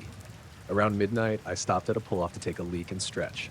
Killed my lights, stepped out onto the gravel shoulder. The night was quiet, cold, just the wind, the crunch of boots. I turned to look back down the highway. No lights. I stood there for a minute, scanning the road. Nothing coming, nothing going. Flat black horizon, no taillights either, just total dark. I climbed back in, started up, rolled out slow. Maybe I'd imagined it. Eyes play tricks at night, especially out here. You stare into the mirrors long enough, you start seeing things. About 10 minutes later, the lights came back. Same spot, same distance. I rubbed my eyes and stared into the mirror again. Still couldn't make out the car. Just those two dots, low and white, trailing me like they were wired to the back of the trailer. I checked the GPS. Signal was good, no cell service, but that's normal out there. Still had about an hour before Fallon. I figured I'd stop for gas and maybe get some coffee, clear my head, but the lights stayed with me. For the next 40 miles, they were right there. Never closer, never farther. Every time I crested a hill or dropped into a dip, I thought I'd lose them, but they always came back right in the same spot. No high beams, no passing, just there. I started getting uneasy when I realized something. There were no reflections. Usually when a car follows you at night, you see the headlights bounce off road signs, reflector poles, the back of your trailer. But these didn't. No glow, no spill. Just two white dots, dead center, low to the ground. Like they weren't lighting anything up, just existing. That's when I started thinking maybe they weren't headlights. I took an exit from Middlegate, hoping the place was open. Sometimes they run 24 hours for truckers. I pulled into the gravel lot, stopped under a floodlight near the pumps, and killed the engine. Looked back toward the road. Nothing. Again. I sat there for a while, just watching. No cars came, no movement. The desert was silent. I got out, walked into the little convenience store, and bought a coffee from the machine. The guy behind the counter looked half asleep. I didn't ask him anything. When I came back out, I stood next to the truck and listened. It was so quiet, I could hear the power lines buzzing. I got back on the road around 1:30 a.m. It didn't take long. 15 minutes down the highway, the lights reappeared. Same spot, same spacing. I started feeling sick, not from fear, just a weird, crawling pressure in my chest, like when you've had too much caffeine and can't sit still. The cab felt smaller. I turned off the radio, rolled the window down a crack. The air was ice cold but dry. I gripped the wheel and stared straight ahead. About 5 miles outside of Fallon, I saw something I still can't explain. I was coming around a wide curve when the road opened up into flat, open scrubland. No trees, no fences, just dirt and brush. The lights were still in my mirror, still steady. Then they started rising, not fast, not sudden, just slow and smooth, like an elevator or a balloon caught in an updraft. They came up above the level of the road, then higher.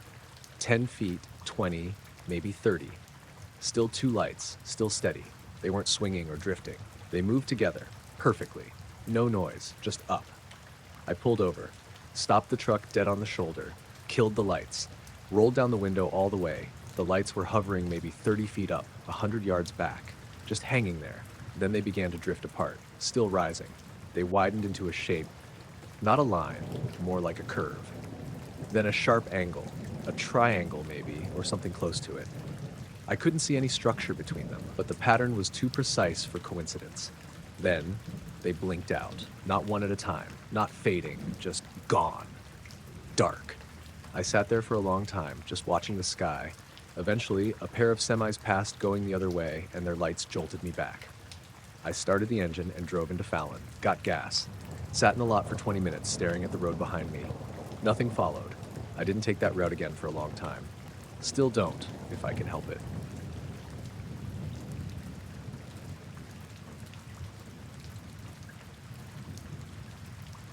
I was camping alone out in the Mojave Desert one weekend in late October. It was supposed to be a quick trip, just me, my old Chevy truck, and a small tent I'd set up near a dried-up wash about 20 miles from the nearest town. I'd wanted to get away from everything for a couple of days. No phone, no internet, just the desert and the stars. The first night was pretty normal. After setting up camp, I cooked some beans over the fire and watched the sky turn dark. The air was dry and cool, just cold enough to make the fire feel good.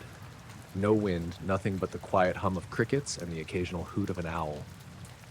Around midnight, I was lying back on my sleeping bag just staring up, trying to take in as many stars as I could.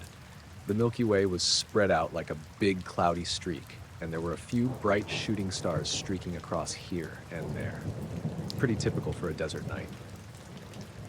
Then, out of nowhere, I saw something weird. It looked like a shooting star at first, bright white, moving fast, a perfect streak across the sky. But halfway through its path, it just stopped, like someone hit the pause button. Then it started moving backwards, slowly, along the same path it had just come. I sat up, blinking, because that made no sense. Shooting stars don't move backward, right? I rubbed my eyes and looked again. It was definitely moving backward, gliding smoothly and silently. No sound at all. Then it paused again near where I'd first seen it, just hanging there for maybe 5 or 6 seconds. It wasn't bright anymore, more like a dull whoa. Then suddenly, blink glow. It's like inked out, like it vanished. Just gone. No trail, no sparkle, nothing. I sat there for a long time just staring at that spot. My heart was racing, but I couldn't figure out what I'd just seen. I thought maybe I was hallucinating or that it was some kind of weird atmospheric thing. I tried to shake it off and went back to lying down, but the feeling stuck with me. The kind of feeling you get when something's just a little off, but you can't explain how. I looked around the campfire, which was now just a pile of cold ashes, and noticed something else. My compass, which I'd left on the picnic table, was spinning slowly. Not fast, but steady, like it was caught in some invisible current. I picked it up, thinking maybe it was broken, but the needle didn't settle on anything. It just spun around and around. I shook it, flipped it over, even took out the battery. There's no battery, it's a magnetic compass after all, but it kept spinning. I put it down, trying not to freak out. I told myself it was probably some weird magnetic anomaly, maybe from a mineral deposit in the ground or something. The next morning, I packed up and drove back to town, but the compass still spun the whole way. It didn't stop until I got into my apartment and set it down on my metal desk. Then it finally settled north like normal. I didn't want to think too much about it, but the whole trip felt strange after that. Like the desert had this invisible boundary where normal rules didn't apply. And that shooting star, it wasn't just a shooting star. It did things no meteor could do, with no sound and no trail. I don't know what it was, but I'm pretty sure it wasn't something from this world.